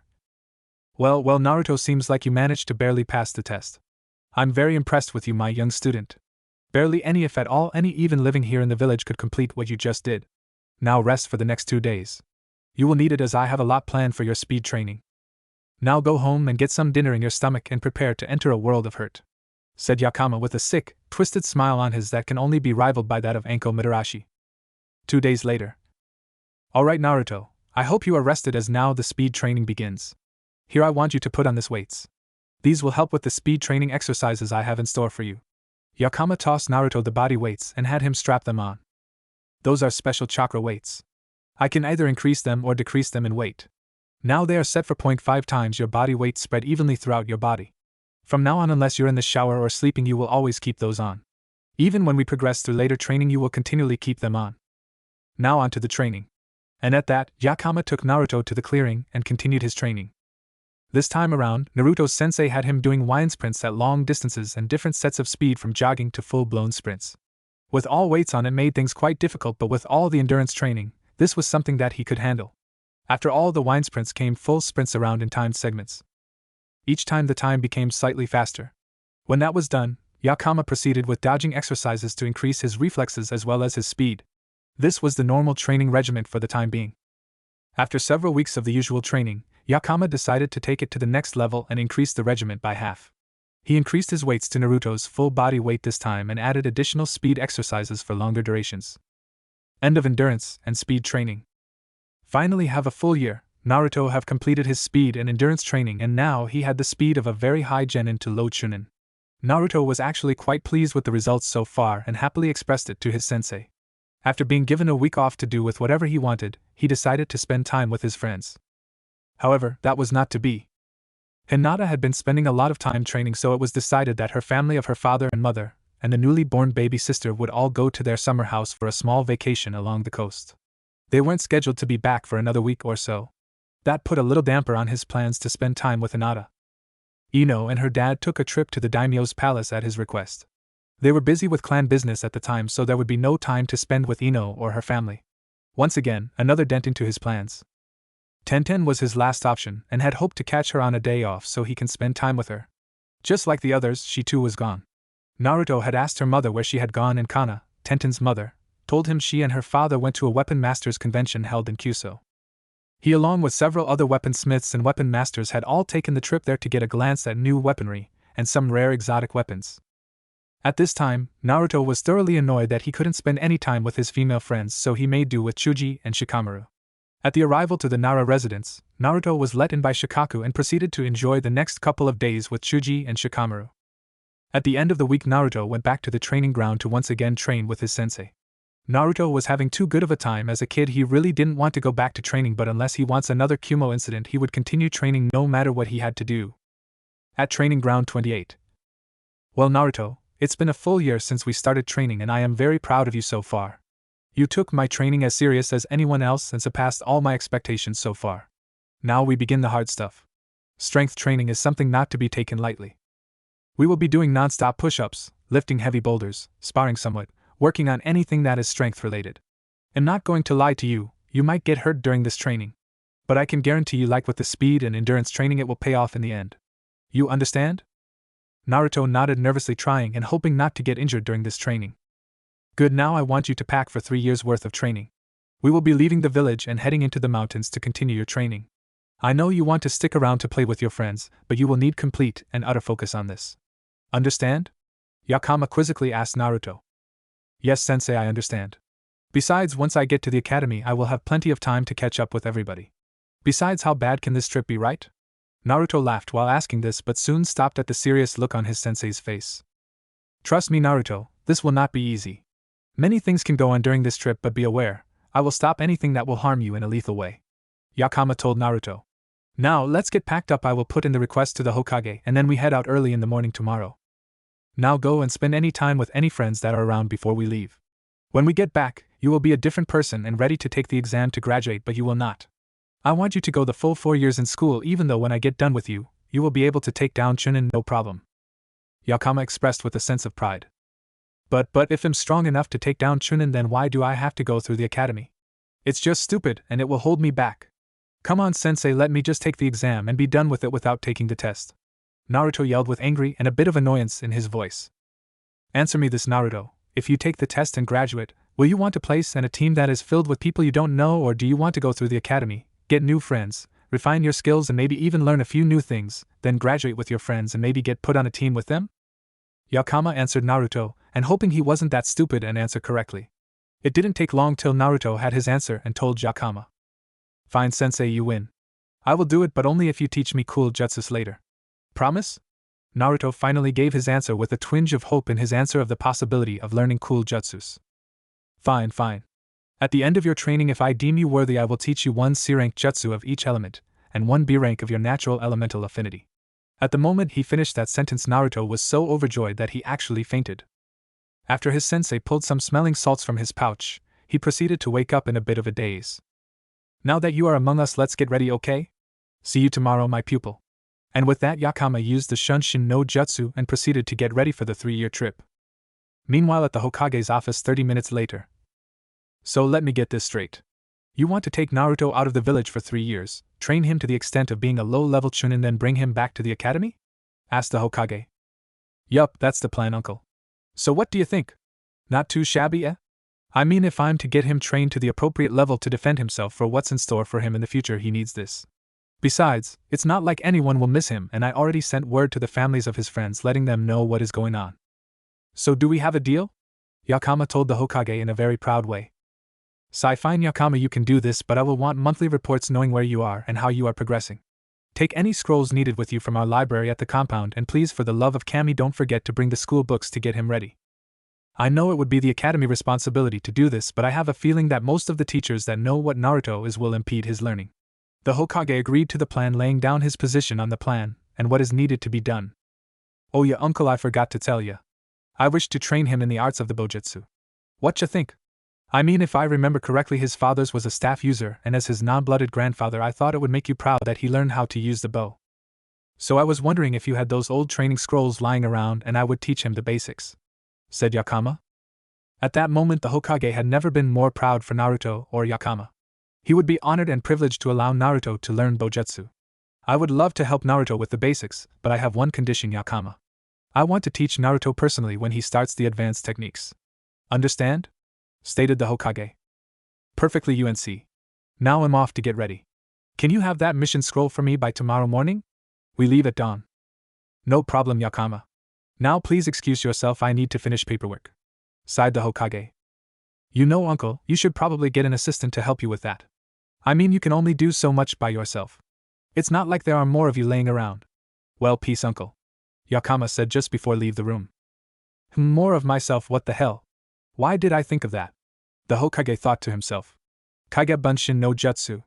And with that, the Hokage single-handedly starting whining his battle against the paper he so dreaded. The following morning. Alright, Naruto, you ready to go? Said Yakama. Heck yeah. Let's go, replied Naruto before jumping in the air. Alright, let's begin. It will be a day and a half run from here at the speed you're going to be going, so as of now, Yakama produced 5 hand seals. Your weights are now tripled. This will make sure that you work on your strength. Now let's go, Yakama said before both set off in a run. Naruto was having a tough time running with triple the weight being applied, but he had to keep striding forward. He looked to his teacher for a sign that he would give him a break, but there was none. Naruto knew this was going to be hard, but he had no idea how hard. After 2 hours, they stopped in a wooded area and set up a resting area. Naruto was extremely tired from having to run at a full sprint with all the weight he was carrying. He dropped all his gear on the ground with a loud thud, then proceeded to lay down and get some sleep. Alright Naruto, we are going to take an hour break before we begin again. You get some rest and I will keep watch. Don't worry about danger. I'm taking the safest route to the secluded mountain. Now sleep and get ready in an hour, okay? Naruto didn't need to be told twice as he was already curled up in a ball and sleeping on the ground. After about an hour and a half, Yakama proceeded to wake up Naruto and both went back to traveling to the mountain. It took an extra day to get there since Naruto needed more rest than previously thought, but upon reaching their destination, Naruto couldn't but help be impressed by the sheer magnitude of the mountain. Alright, now all we need to do is climb to the top, and that is where we shall be staying for the next 3 years. I already removed the chakra weights on you so it won't be a hindrance. Now start climbing, my boy. I want you up there by the end of the day. It's 10 a.m. now, so that gives you 10 hours to get up there. Just remember your training and you will be fine. Naruto looked at his teacher with a pale face. He didn't know whether his teacher was nuts or just plain stupid, retarded, and crazy. Hey! Don't give me that look. The more energy you waste here, the less energy you will have to climb up there. Now get going before I use a fire jutsu on your ass. Now move! Commanded Yakama, hoping this would work, and work it did. Naruto was already climbing up the mountain at a serious pace before Yakama finished his command. He chuckled as he seen his handiwork climb, and he went to the other side of the mountain. Ah yes, here's the mountain pass I remember to get to the top. Whom should I have mentioned this to? Naruto nh. He bellowed a monstrous laugh and started a nice light run to the top of the mountain, knowing he would get there before his student. 7 hours later. A very sweaty, bloody, and cut Naruto finally reached the top of the mountain. He had never endured that kind of workout before and was glad that he had previous training, as he would not have survived the trip up. Kami, damn that sensei of mine. I swear he's trying to kill me. Now why would I do that? It won't be any fun if you die, Amigaki. Now let's get inside before the sun sets and get some rest. Besides, it looks like you can use a shower, replied Yakama, who was sitting on a rock. Naruto looked at him like he was crazy before Yakama removed the genjutsu on the house that was right behind him. Whoa! Is that yours? Naruto asked very excitedly. Nah, me and my uncle split it when we need vacations. No one knows about this place besides me and him, and now you, so I would like you to keep quiet about this, okay? Sure thing, sensei. Now can I go in and take a nice shower or bath? Yeah, go ahead, Gaki, and don't forget to scrub, he replied in a laughing manner. Naruto proceeded inside, grumbling about crazy senseis. After an hour in the bathhouse, Naruto returned to greet his sensei in the living room, and both retired to their own couches. Okay, Naruto, let me lay down to you what's going to happen for the next 3 years of your life. And so Yakama put the plan down in front of Naruto and let him know what he was going to work on. Naruto already had a clue from his previous discussion with his sensei, but this time it was more detailed on what he was going to do. From the looks of things, Naruto now had a slight idea how things are going to be and jumped for joy after hearing the possible outcome of all his training. Alright Naruto, that's the plan. Now do you have any complaints or gripes or personal crying you need to do beforehand? Yakama asked sarcastically. Heh. I will show you, sensei. I will be stronger than you and Gigi someday, and then I know I will be strong enough to take the mantle of Hokage and protect the entire village, retorted Naruto with pride in every word. I expect nothing less, Gaki. I expect nothing less. Now go get some rest. Tomorrow it begins, and then there's no turning back. Alright, sensei. See ya tomorrow, yawned a tired Naruto and retired for the evening, ready for his grueling training and ready for every bit of punishment that comes with it. 8 months later. Come on, Naruto, you are stronger than that. Destroy that rock with one hit, commanded Yakama. I'm trying. But I'm so damn tired from you slave driving me that I can't do it, replied a very angry Naruto. Then if you can't do it, then what? If you can't break a simple stone boulder, how will you be stronger than me? Or even the Hokage? Or even to protect your friends? Yelled a very irate sensei. At that moment Naruto could only see red. Something in his mind snapped, and a burst of strength coming from nowhere appeared in the form of red chakra covering his entire body. With a quick motion of his arm, he shattered the boulder with one punch, sending it everyone in millions of pieces. Naruto then hunched over and passed out from overexertion. That will do, Gaki. Now that I know how to motivate you, I will keep pushing you to your limits. You will be the greatest, and I will be there by your side helping you every way I can, replied a very proud Yakama. 5 months later. Good job, Naruto. You're getting better at the tree climbing exercises. Soon you will have it down with great precision, then we can proceed to the water walking exercises. Now get back up and keep it up. No quitting on me, Gaki. Yes, sensei. I promise never to give up and always try my hardest. And I will never go back on my promise. I will make everyone proud of me, replied a very tired but very determined Naruto. Good. Now after another hour we go back inside and learn more of the history and politics of Konoha and other hidden villages. I still don't understand why you are having trouble concentrating though. It's like something in you isn't allowing you to process this correctly or something. Oh well, that's just an excuse and there are none to be used around here. Now get back to work, demanded his sensei. Hi. 11 months later. Good job, Naruto. So far after 2 years you managed to get your strength level up to mid-chunin level, your chakra control to that of a low chunin, and your arsenal to that of low chunin. Now let me see the jutsus performed in perfect order, then we can proceed to your taijutsu training, instructed Yakama. Hi sensei. Naruto then went through his first hand seals and finished saying katan, fire grenades, and with that several mini fireballs went out of his mouth and landed several feet in front of him before exploding in a burst of flames, consuming all that was near and burning it to a crisp. Very well. I see that you finally mastered Yukatan technique. I like the variation twist you put on it. To add a delay timer on their explosion is rather skilled. I'm quite impressed. That seemed to be one of the hardest technique to master. Now for your water technique. Naruto once again went through the hand signs and said Soiten, water wall, and then from the small puddle near him sprung a large wall of water in front of him that was very hard to see through. Good, now hold it while I see how dense it is. Katan, fireball no jutsu. Then a medium fireball reached the wall only to be stopped and creating a lot of steam. After the steam cleared, the wall was still holding very strong. Very good, Naruto. I see that it is very sturdy and dependable. Now you win technique, so, and by the way, point it the other way please. Naruto laughed a little bit before agreeing. Once again, running through the hand signs futon, wind blades. Once he pointed it at several rocks, they all became nothing but shreds as the wind cut right through them all. Naruto still had not enough control to make the blades dull so that he can use it as a knockout technique, but he would soon have enough control to do so. Quite impressive. I see that your natural affinity for water and wind are quite strong. Very nice cuts through the rocks, leaving no shredding or curving. I'm very impressed, Gaki. Now for your lighting techniques. Oh, and here. Use those dummies to show me. Right on, arc lightning. At that moment one strong lightning bolt was sent straight towards the dummy and hit but didn't stop. It then proceeded to the next nearest target with less damage, then to one more target dealing less damage. It was one of his hardest techniques to control, but he did it with no problems. Good job, Naruto. Just remember that technique should not be used around enemies that have hostages. That technique completely randomizes its closest victims, and will sometimes hit even friendlies.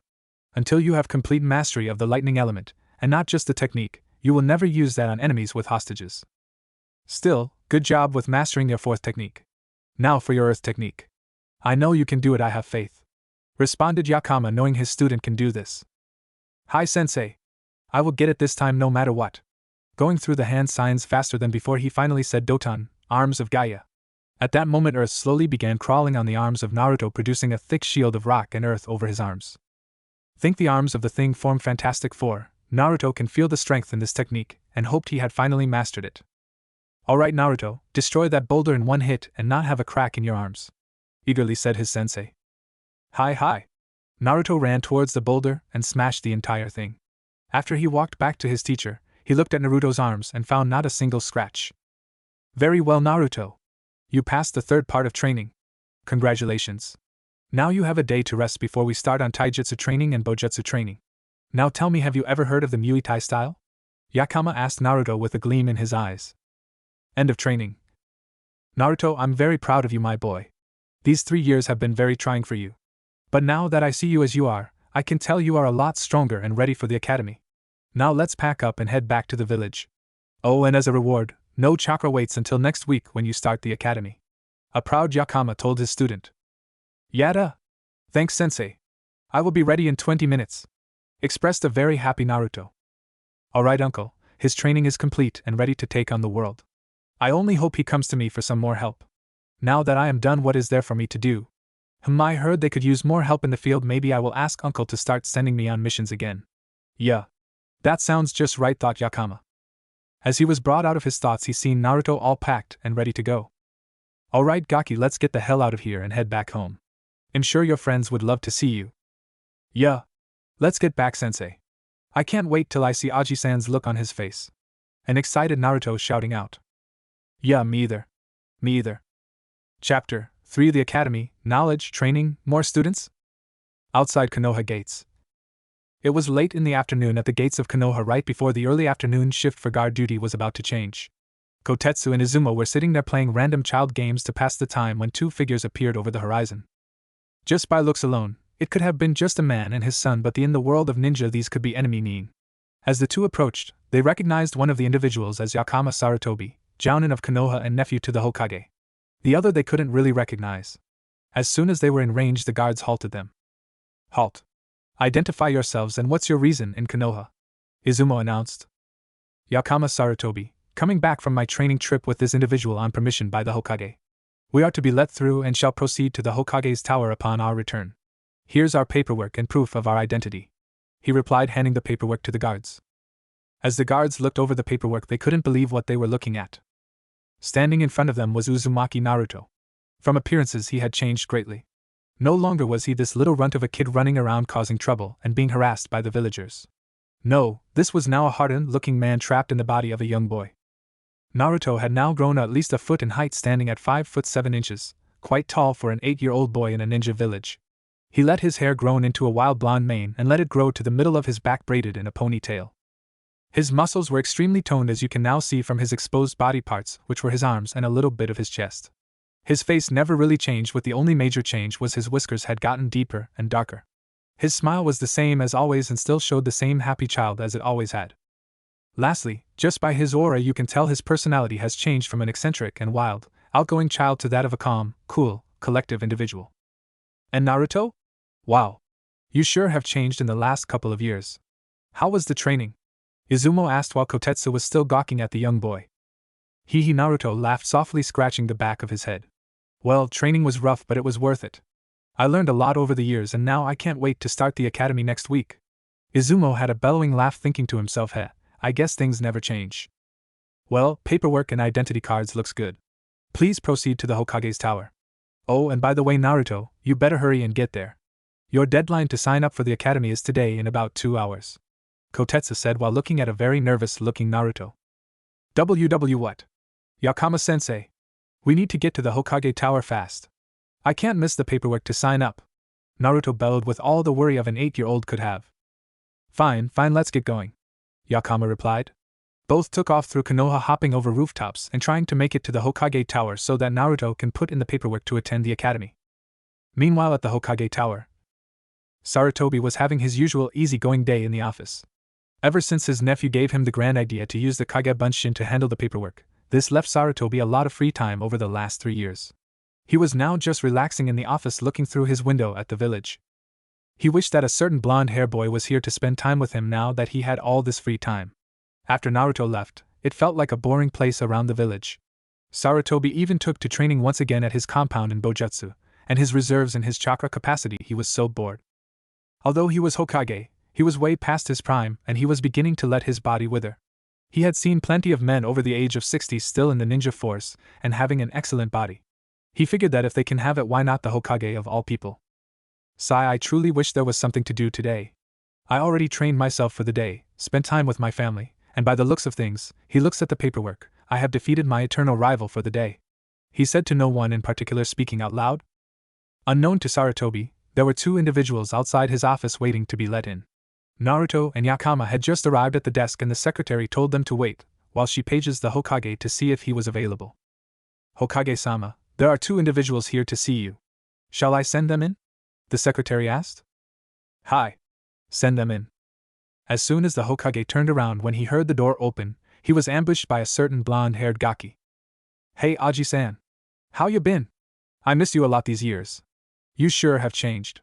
What you been doing since I've been gone? Oh, I need to file the paperwork to get into the academy. Can I do that right now? How's Hinata-chan, Tenten-chan, and Ino-chan? Are they going to go to the academy too? Are they here? Naruto, calm down. One question at a time, my boy.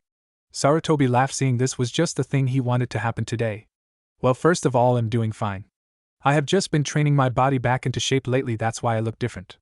As for the paperwork, I already did all the paperwork for you, all you need to do is sign it. Sarutobi gave the paperwork to Naruto and had him sign on certain lines. Good. Now that is over with, as far as I know your 3 female friends are doing alright. They too will be attending the academy with you next week, with the exception of Tenten, as she has started last year. From what I hear, she is the top of the class so far for Kunoichis. As for being here, I have no idea. You should go see them for yourself. Now if there is nothing else you need to know, Naruto, I bid you farewell and good luck on the upcoming years, Sarutobi said. He knew that Naruto could easily take the genin exams right now if he wished, but something told him that Naruto wouldn't want it right now but would rather take the long road rather than take a shortcut.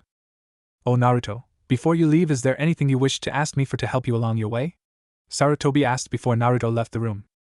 Well, I know that I can take the genin test right now and probably pass it, but I don't wish to pursue that route and leave all my friends in the dust. On that note, I wish to enlist the services of my sensei to help make my friends strong as well. I know he can't take them for the long duration as mine, but I do wish he can help them. Naruto began to explain to the Hokage, hoping he would help. That's not a bad idea. Yakama, how do you feel about taking on a few more pupils to train? Well, I can honestly say, uncle, that I grew fond of the little Gaki here over the years. I do wish to continue training him at a later date. Naruto, you want me to train your friends, but which friends do you want me to train? I am very picky about students, and if they don't have the right motivation or the attitude, then I won't accept them.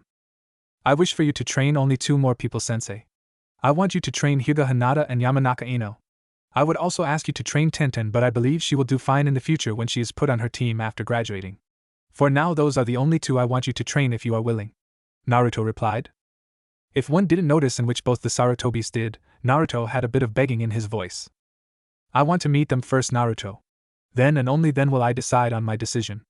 Yakama explained, hoping that was enough to keep the young boy calmed enough not to go into full-blown begging. Naruto, even if Yakama here takes them on to be trained, they will also need the permission of their parents and their respective councils. And if Yakama wanted to take them on trips for training, he will need my permission as well.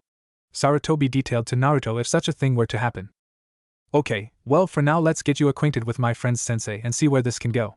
Let's meet for dinner at my place. I will order some takeout before everyone arrives and we can all meet and hope for the best, Naruto said to his sensei. He had a big foxy grin on his face when he said this and quickly took off to his apartment to get things squared away. Well, uncle, I can only hope they are worthy of my time. If they ain't, well, I will be back and requesting missions for myself to show that I'm ready for full jounin. Sayonara, uncle, and I will talk with you later about his progress throughout the years, Yakama told his uncle, after which he shunshined away for the day to rest. I hope they are worthy.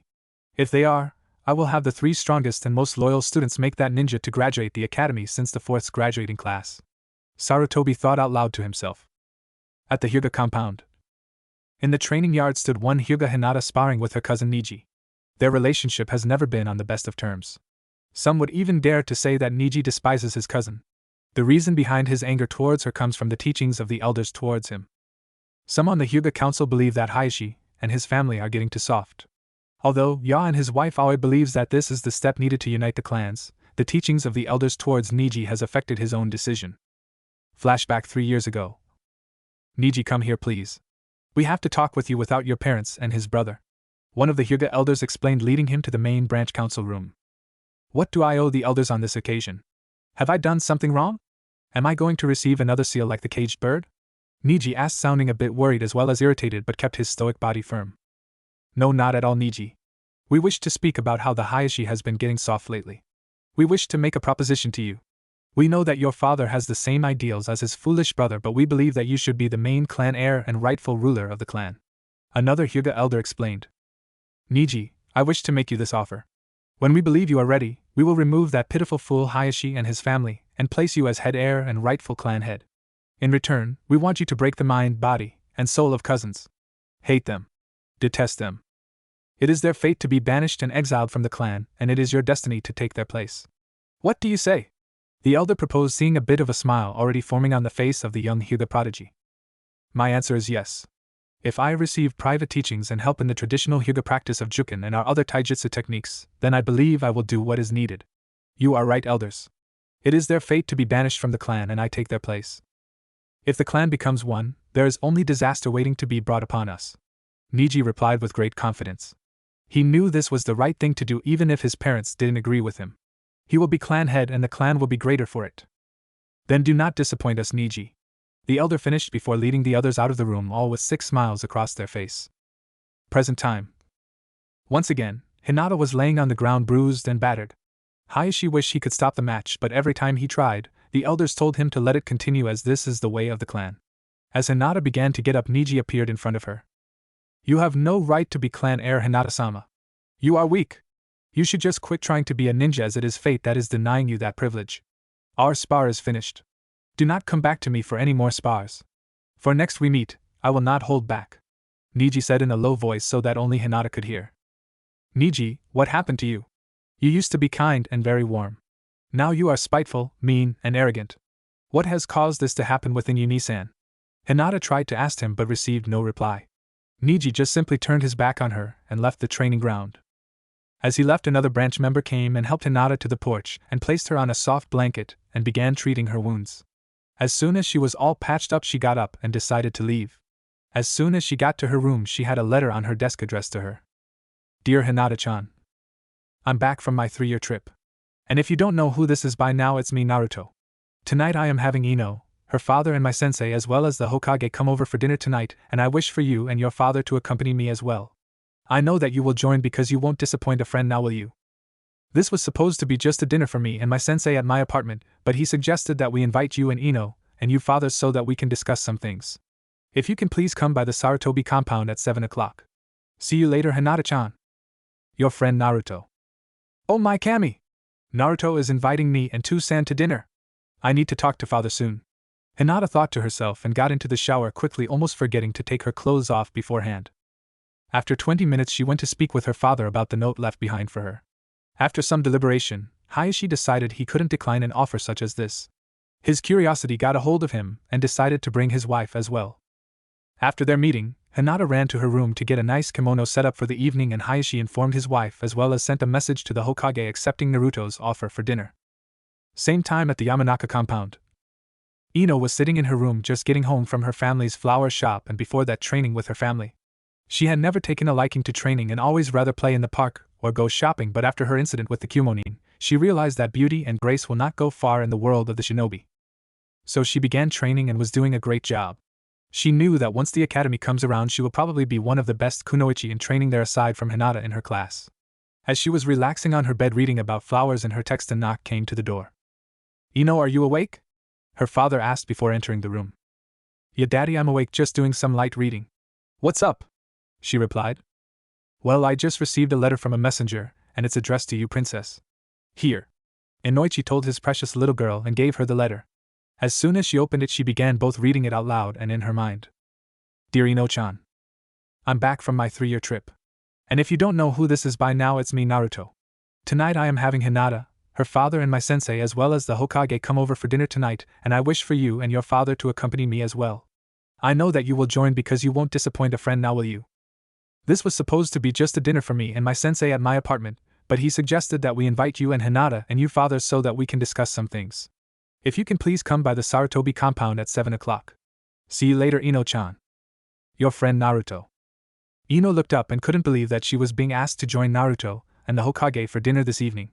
She looked at her father, begging her father to go this evening.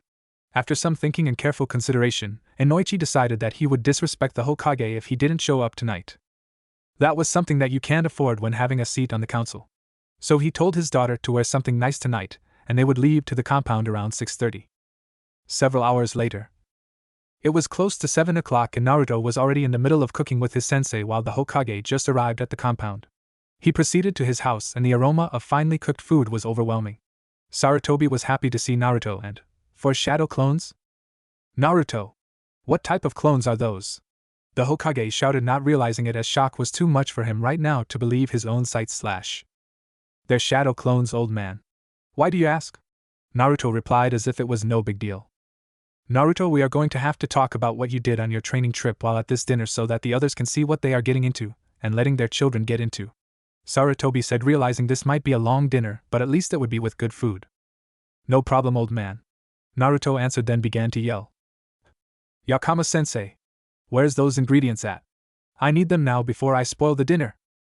From around the corner Yakama appeared with all the ingredients Naruto needed, and he proceeded to toss them into the large pot that was boiling. Not more than 35 minutes later Hinata and her family showed up. Hayashi and his wife Hana both bowed deeply in their formal kimonos as a great sign of respect towards the Hokage as he let them in. Hinata was a bit sad though that Hanabi could not come, but as she was sick, they decided it was wise to just let her rest. Hinata was wearing her light lavender kimono with snowflakes covering both the sides of the long cloth. Both parents wore their formal black kimonos, both with the Hyuga symbol on the back. As they were let in, the aroma of the food could already be smelt, and their mouths started to drool already. They always had fine cuisine and top-of-the-line chefs to cook their food, but this couldn't compare to them at the moment. As Sarutobi escorted them to the large dining room, a bell was heard and it seemed their final guest has arrived. At the door, Ino wore a light yellow kimono that her mother bought her for such events, and was wearing a small amount of makeup. She decided to wear all her hair back in a ponytail to complement her dress. Inoichi wore his formal heavy blue kimono with a dragon on the back symbolizing his ranking as clan head. As both people were let in, they followed Sarutobi to the dining room and the family sat down at the opposite side of the table of the Hyugas. Ah, Hayashi-san, Hana-san, it's a pleasure to see that you have showed up. How are things? Inoichi started up small talk. The adults were talking and didn't pay any attention to the girls that were now sitting at the end of the table talking with each other. Hey Hinata, you think Naruto changed all these years? Ino asked her best friend she had for a long time aside from Tenten. I really hope so. I think he is a lot stronger now. Sai, I really wish I could be as strong as Naruto. The elders have been putting a lot of pressure on father lately to remove me as clan heir. If I can only show them that I'm strong before she could get any farther. Ino had lightly pinched her arm and Hinata let out a quiet eep. I thought I told you to stop doubting yourself? Are we going to see a regression now after all these years to get you out of that shell? Ino exclaimed to Hinata, knowing that she didn't want to go back to that shell. You're right. Let's talk about happier things. Hinata chimed in, hoping to have a better conversation. As the minutes went by, the conversations taking place ranged from talking about business, family, and how their children are doing. What seemed like an eternity, a yell from the kitchen said that dinner was ready. To the surprise of all the adults, Ino and Hinata, they all finally seen Naruto bringing in the food to the dining room. But that's not what surprised them. It was the fact that there were 5 Narutos bringing in the dinner. And to top all that off, what he brought in was simply amazing. There was a large bowl of salad that smelled absolutely heavenly. Then there was the 2 large platters of sautéed chicken drenched in light raspberry sauce and Alfredo pasta that was at the edge of the plate. Then there was a large bowl of what looked like a heavy soup that had a lot of thick noodles as well as vegetables and meats. Finally, there was another platter just for bread and any other condiments that would be needed for the evening. Hello everyone. Before we start, I would like to thank everyone for showing up this evening. And before any of you ask, yes, I did make all this tonight with the help of my sensei. He will be here shortly. He just needed to freshen up before he finished. He was slapped behind the head by said person. Hey Agaki, thanks for the introductions, but it's not needed. Welcome everyone. I am Yakama Sarutobi, the Hokage's nephew and Naruto's sensei for the past 3 years. Please everyone enjoy your meals this evening, then after we will discuss why everyone is here. Yakama announced and everyone proceeded to dig in. Both the families couldn't believe how Naruto changed over the years. They kept staring at him as if they were looking at a chibi version of the 4th Hokage. Hayashi was pondering how much power this boy had attained just by training non-stop for 3 years. Hana was wondering if she can somehow get Naruto to spend more time with Hinata, and Inoichi was just dumbfounded by the boy's man's stature. As for the girls, let's just say there was a river forming from their drool over how hot Naruto now looks. And just before they could say anything, Naruto took the seat at the other end of the table in between the 2 girls. Hello again, Ino-chan, Hinata-chan. I know I should have invited Tenten-chan as well, but this meeting was made just for us. But first I have to say, blushing, you both are looking even more cuter than before. And wish that Naruto have both of them a kiss on the cheek, leaving both girls stunned then fainting. The adults couldn't stop laughing at the sight. They were just so happy that their daughters had such a nice friend, and maybe they can turn into something more, as both fathers were thinking about this. After dinner and some small talk, everyone decided to head to the living room where they would conduct the business set for the evening. After everyone got situated, Sarutobi offered both fathers and his nephew a small glass of sake, in which all of them accepted. Now that we are here, Naruto has all called you for a reason he wishes to explain. But first he will go over his past 3 years of training with my nephew, the Hokage announced to the group. As Naruto got up there, he greeted everyone again and began going over his entire training regiment. From his endurance training to his taijutsu training and finishing with his ninjutsu training. He left out the parts about what techniques he mastered and how he began starting his nature manipulation. He felt that is not needed for now and would only answer if asked. All the adults went bug-eyed at what they heard, what Naruto went through. To say at the least that he survived was amazing, and how strong this boy was. Now that I have detailed what I did over the past few years, I wish to make an offer to both you Hayashi and you Inoichi. After a few moments, Naruto took a deep breath and began to talk again. I wish for you to allow Hinata and Ino to take part in training with Yakama-sensei. Naruto announced, and the looks on the fathers' faces were indescribable. Hana just looked at her daughter worried but also hoped that Hayashi would take up the offer.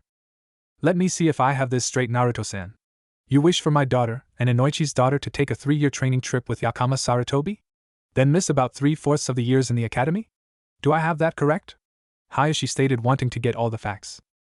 Actually, it's 4 years of training and no Hayashi-sama. I want them to take part in the academy with me.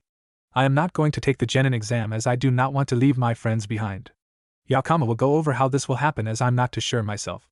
Naruto replied, giving the conversation over to Yakama. Hayashi-sama, Inoichi-sama, Hana-sama, I want you to consider this. I will not take them out of the academy for non-stop training as I want them to go to school and keep appearances with the class. Naruto here will just play along being an average shinobi and not reveal his strength. What I want to do is take your daughters twice a year during their 2-month breaks from the academy during the summer and the winter. I believe that I can achieve the desired status of mid to high chunin level of these 2 girls after their tenure at the academy. Then I wish to take Naruto, Hinata, and Ino on as my students for when they graduate and turn them into a hell of a powerhouse team that will rival the Sanins. I know that is wishful thinking, but I believe that I can do this. As for now, I will need your approvals. Yakama detail.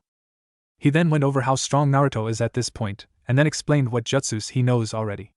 To say that Hayashi and Inoichi were surprised would be an understatement. They were downright shocked, but then they realized that Naruto had the help of the Kyuubi, but they weren't holding it against him. Well, I don't know about Hayashi-san, but I am impressed with this. I give you my approval, Inoichi said. After a few minutes of quiet talk between Hana and Hayashi, they both came to an agreement. We will agree to letting this happen only if you return her on her birthday and Christmas during the winter. If you comply, then we agree to this. After some more talking between the adults, they finally finished the deal and Naruto was very excited. He knew now that his friends were going to be a lot stronger, and then they would be on his team if they all graduated. Hinata Ino.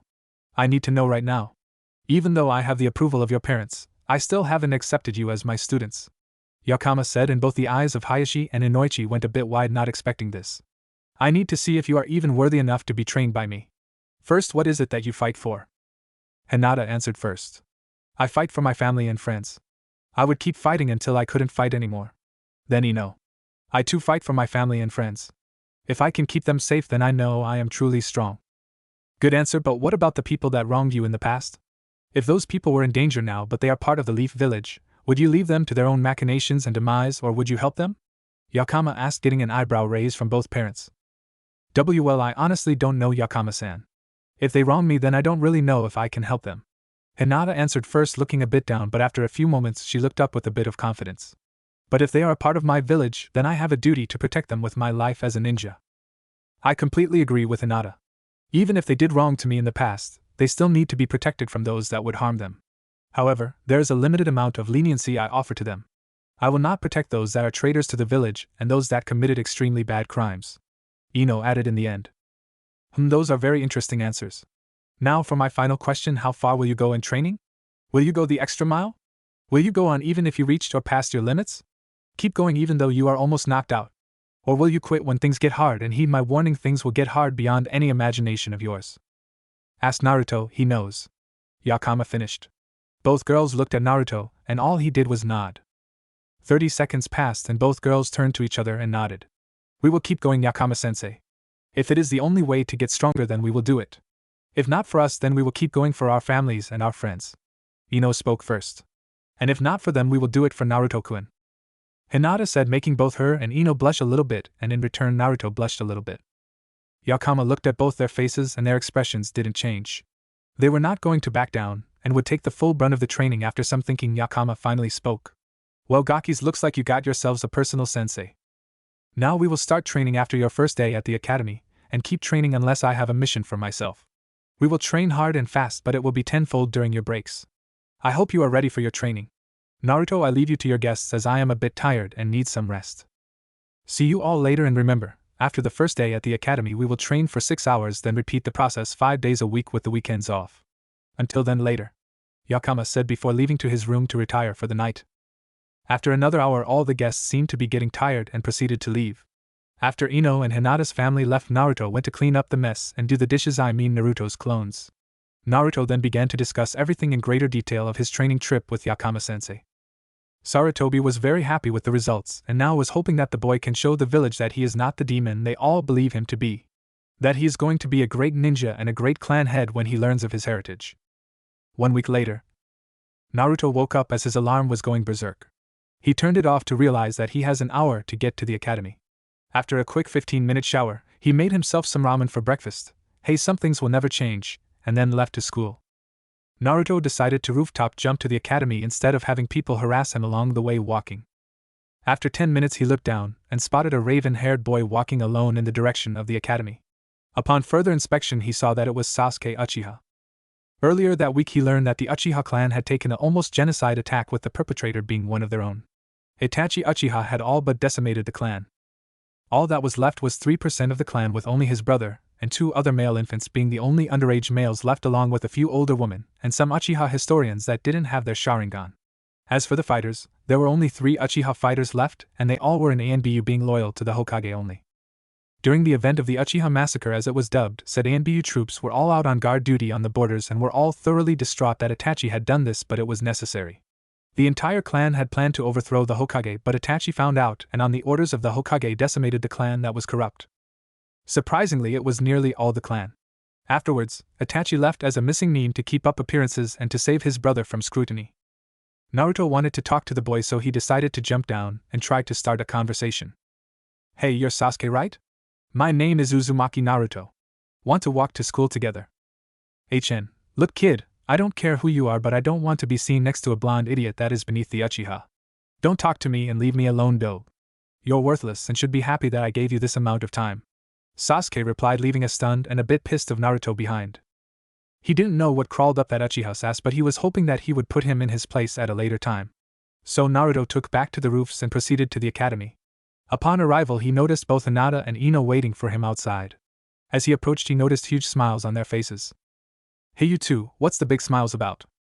"Well, me and Hinata just found out that we are all in the same class together. Aren't you excited?" Ino blurted out with a lot of happiness behind it. "Hey, yeah, I'm excited that I get to be in class with 2 of the most beautiful girls in class," Naruto said with a bit of blush behind it. Both girls blushed and proceeded inside with Naruto in the middle of the two. They reached their classroom to see that Chuji and Shikamaru was also in the class with them, and Ino went to talk. As Naruto headed to the back of the class, they noticed a few extra free trees in the back and proceeded to wave Ino down to show here where they are sitting. After a few more minutes, a huge crowd of girls came in surrounding a certain raven-haired boy. The one that seemed in charge of these girls looks like a pink-haired girl with an extremely flat chest. "Oh, Sasuke-kun, want to go get lunch with me after school is over?" a girl asked. "No, he don't want to go with you because he's going with me to my house after class, aren't you, Sasuke-kun?" another girl said. "Neither are you getting your grubby little hands on him. If I see so much as a hand go on him, I will kick your asses," a girl now identified as Harino Sakura said with much passion. After some time everyone settled down, with Sakura sitting next to Sasuke, Naruto sitting in between Hinata and Ino, and Chuji and Shikamaru sitting up front. Soon a teacher entered the room with a large scar on his chin, followed by a blue-haired boy. They calmed the class down and began to speak. "Hello class, my name is Yumino Irika and this is my assistant Mizuki. We will be your instructors for the next 4 years of your life. We will discuss a varied amount of topics ranging from history to," Irika went on while Naruto was trying to stay awake. He knew this is going to be very hard to do, seeing that he already knows mostly what they are going to teach them. Soon after Irika was done, he began to take roll. After taking 15 minutes to get through the whole class, he told them that he will be their teacher for the next 4 years with no changes, just to be sure they understood. After he went into further detail on what they are going to do, he began to see what his class had in any kind of form of potential. "Okay, so is there anyone here that knows any jutsus?" Irika asked, and was shocked to see 5 hands go up. "Well, if you can please come down and show us and say your names, it would be appreciated." When all 5 students got up, they went down and met in the middle of the floor in no particular order. "Hello everyone, my name is Hyuga Hinata. And this is my jutsu. Making 3 hand signs, Byakugan." Hinata activated her bloodline and showed it to her class. "Quite impressive, Hinata. I know that most Hyugas have trouble activating their bloodline at a young age without hand signs, and you are quite close. Anything else?" Irika asked. With a shake of the head, Hinata deactivated her eyes and went back to her seat. "Man, this is troublesome. Nara Shikamaru, and this is my jutsu." After a few hand signs, Shadow Possession Jutsu. And with that his shadow stretched to capture his new sensei and made him scratch his head and yawn. "Thank you for your demonstration. Now if you can release me, it would be greatly appreciated," Irika said, and no sooner moment did he have free movement again, and Shikamaru sat down. "Hello everyone. My name is Ino, Yamanaka clan heiress to the Yamanaka clan. And this is my jutsu. Mind transfer jutsu." Ino then transferred her mind into Irika's and said he liked pretty little flowers before leaving his mind back to her body. "It still takes a lot of chakra to do it, but I'm getting better," she said, then went to take her seat by Hinata. "HN, Sasuke Uchiha. Katon, Grand Fireball Jutsu.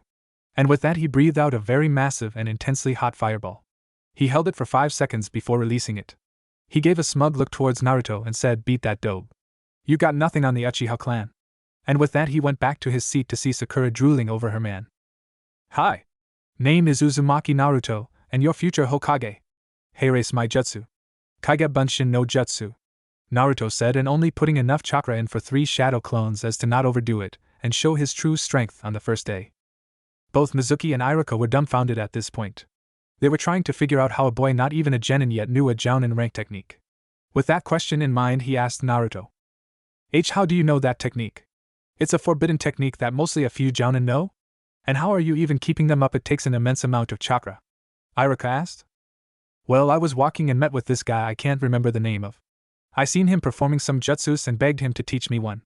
After 4 hours of begging he finally taught me the Kage Bunshin," replied Naruto, knowing to keep his sensei a secret. "Sigh, he shouldn't have done that. If used improperly it can kill someone from exhaustion of your chakra. Well, it seems that somehow someway you have enough chakra to make 3 shadow clones, so I am really impressed, Naruto. You may go sit down." And with that Naruto went back to his seat and sent a smug look at Sasuke, who began to get a little pissed off at being shown up even if it's a little bit. "Okay class, let's go outside and see what your taijutsu skills are and evaluate where you are at." Iruka led his class outside to the training ground where all the sparring will take place. He began pairing up people based on what he had seen. Sasuke was hoping to fight the blonde dobe, but was not so lucky as he got paired up with some kid named Kiba Inuzuka. "Well, Uchiha, I hope you're ready to get your face ruined," Kiba said, trying to get an emotion out of him. Unfortunately, it was not the one he wanted. Sasuke smirked. "You're all bark and no bite, dog boy. You should give up now and save yourself the embarrassment of being beaten by me. We Uchiha clan are elite and nothing can beat us. You, on the other hand, came from a pathetic clan that deserves nothing and gets nothing. Now quit before I beat you to a mess." Kiba was livid when he heard this. It's bad enough to insult him, but when you insult his clan, that's nothing thing altogether. As the teacher said go, Kiba launched at Sasuke, aiming a punch right for his head. However, what he wasn't expecting was Sasuke to dodge and knee him completely in the gut. Kiba went to his knees gasping for air as Sasuke kicked him hard in the ribs, sending him flying to the corner of the ring. Kiba tried to catch his breath and stand up, but again Sasuke was there, throwing a flurry of punches towards his face and body. After a punch to the face, Kiba ducked under it and clawed Sasuke across his chest, drawing a little bit of blood. Sasuke looked down and began to rage hard. How dare that mud draw blood of an Uchiha? It was unfathomable to do so, yet he did it, and Sasuke lost all train of thought and only began to fight more viciously. Kiba tried to block and counter his punches, but they were coming too fast. Kiba tried to think of something to do when he seen that Sasuke had overextended his kick to his body, and Kiba was able to capitalize fast by leg sweeping him, then bringing a fist down to the Uchiha's gut hard. Sasuke was looking at the haggard Inuzuka only to be pissed that he was again punched. After some quick thinking, he remembered that the instructor said nothing about using ninjutsu being against the rules, so he came up with a quick plan. As soon as he was ready, Sasuke ran towards Kiba, throwing more blows but in a more precise manner. If this dog boy wants to draw blood from an Uchiha, then let's see how he likes it when he gets burnt, Sasuke thought to himself as he got inside Kiba's guard and kicked the boy up in the air. Once suspended in the air, Sasuke went through a series of hand signs and announced Katan, Grand Fireball Jutsu. All the students and teachers were shocked by this behavior for total disregard for a student's life. Before anyone can do anything before the fireball reached Kiba, a figure jumped into the air and knocked Kiba out of the line of the fire and took the full brunt of the attack. That figure was Naruto. Serves the dope right for trying to save another loser in the class. Oh well. One less worthless person to worry about later, Sasuke said nonchalantly, only to be struck in the face by a powerful knee thrust. Sasuke was out cold before he could realize what happened.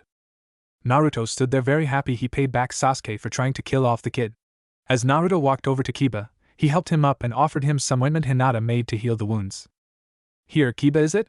Take some of this and apply it to the wounds and cuts, man," Naruto said to a confused-looking Kiba. "Hey, thanks a lot for saving me. I don't know what would happen if I got hit. I owe you one, Naruto," Kiba said, giving his feral smile. "Hey, why don't we eat lunch together, man?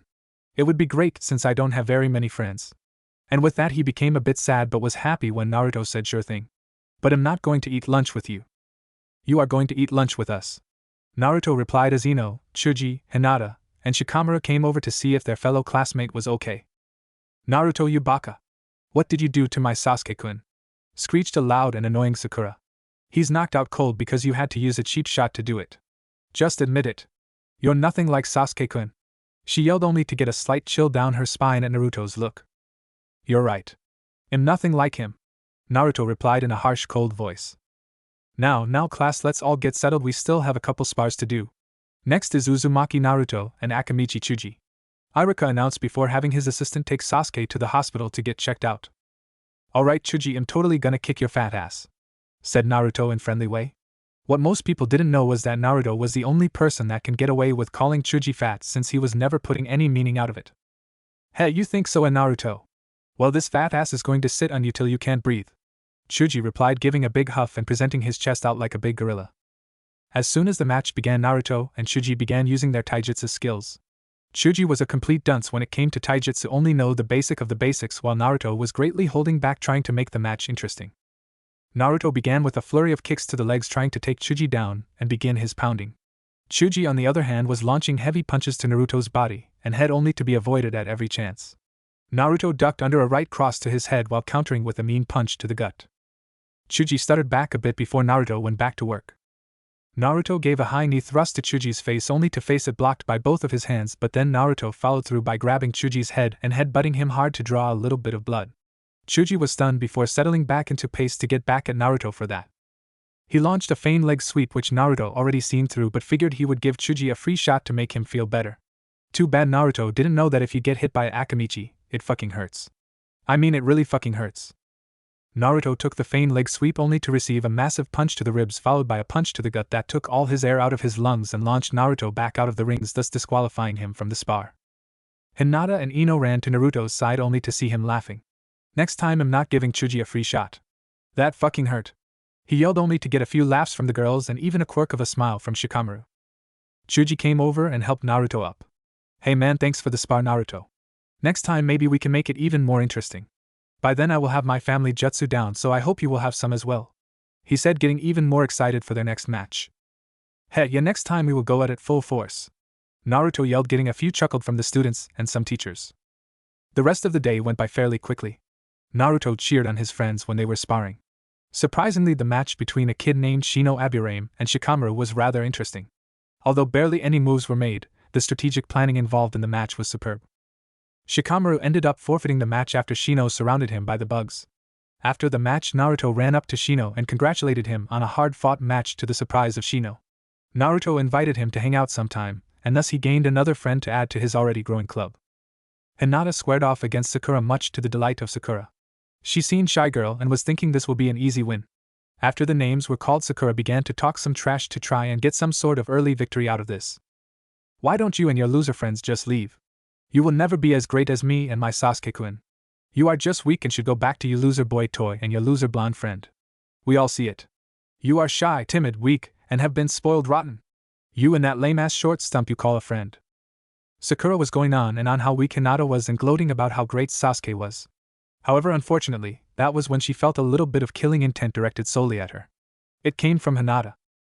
Don't you ever call me or my friend weak. You are a worthless little bitch that hangs off that limp loser, Hinata yelled extremely uncharacteristically and charged at Sakura. Although Hinata's taijutsu was not the best, she still had a leg up on almost all kunoichis attending the academy, and showed why in this match.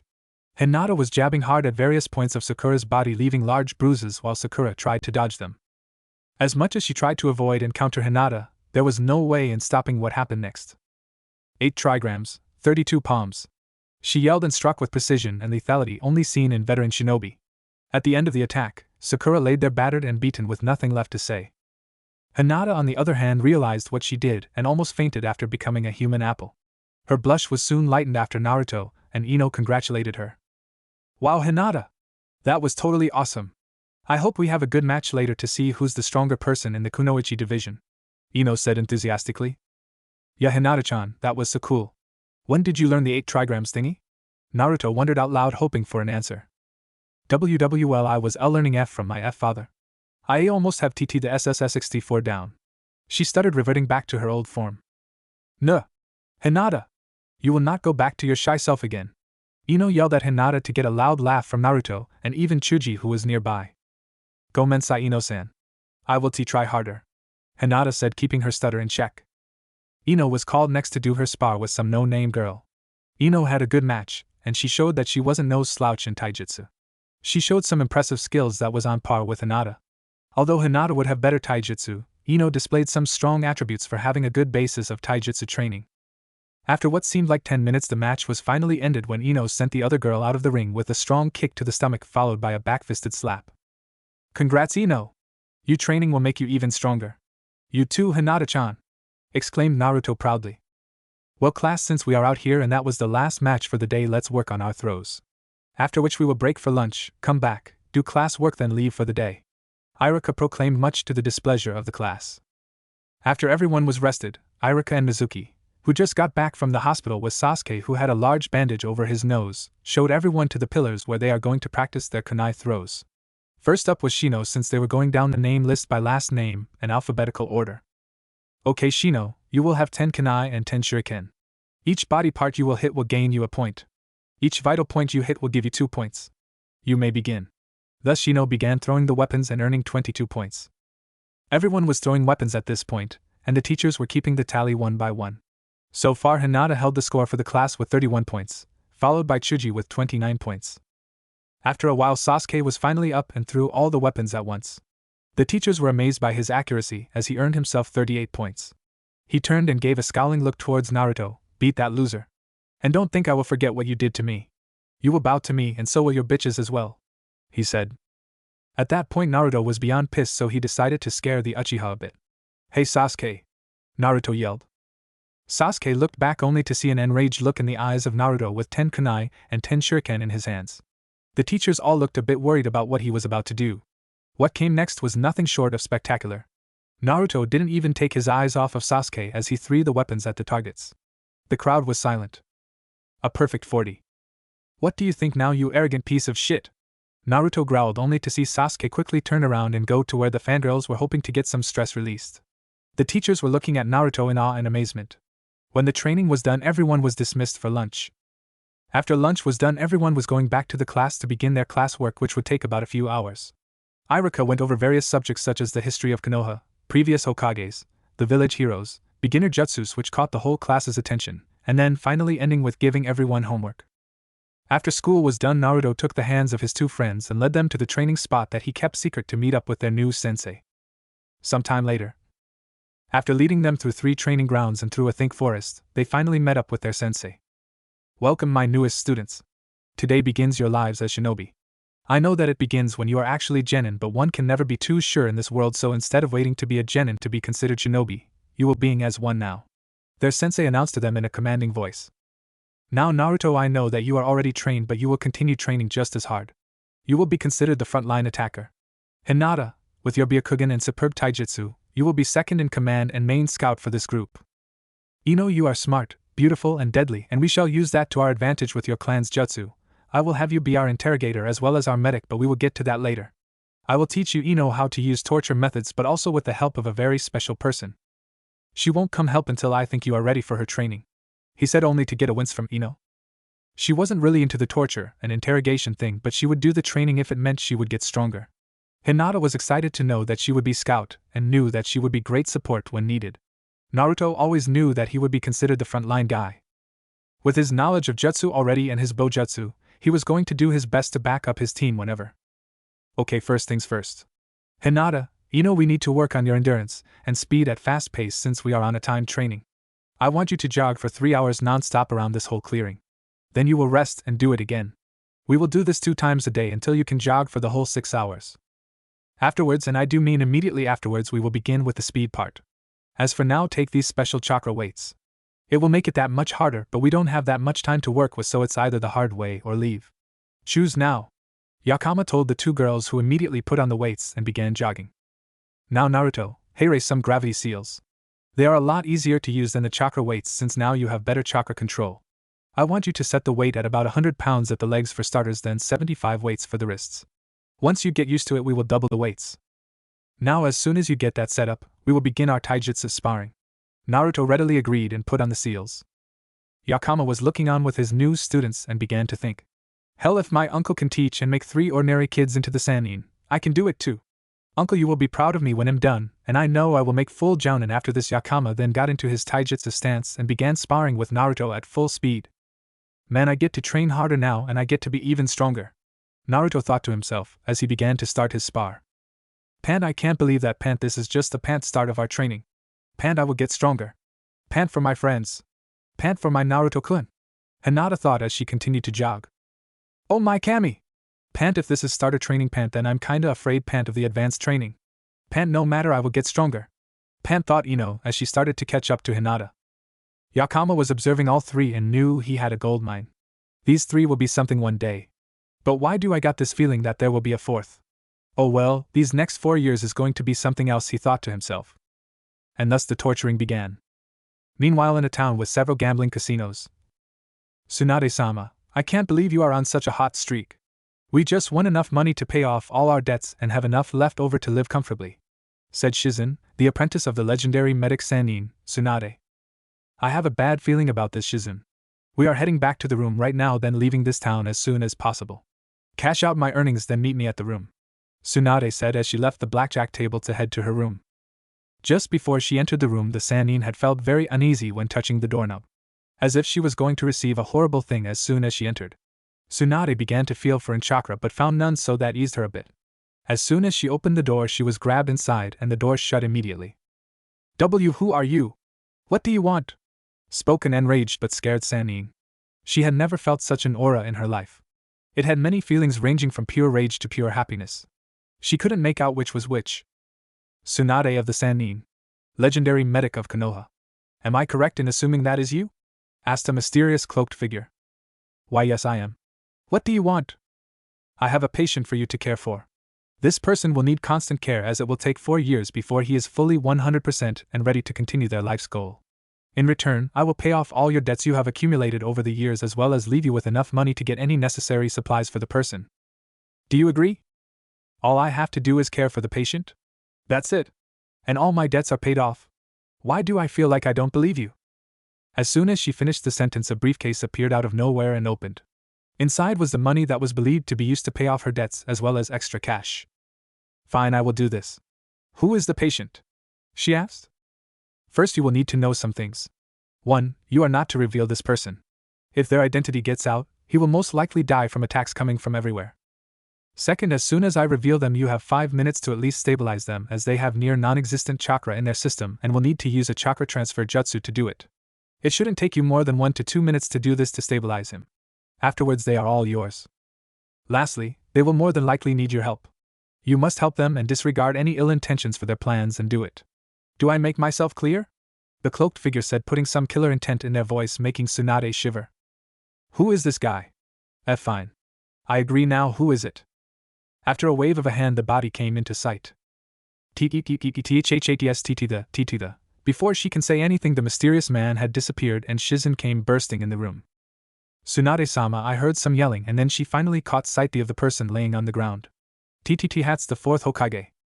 What if Naruto has harem with Hinata, Ino and Tenten? Thanks for watching my video till the end. If you enjoy this content, then do consider subscribing to my channel, and leave a like if you guys need the next part. Comment down, and thanks for watching the video, and see you guys in the next video.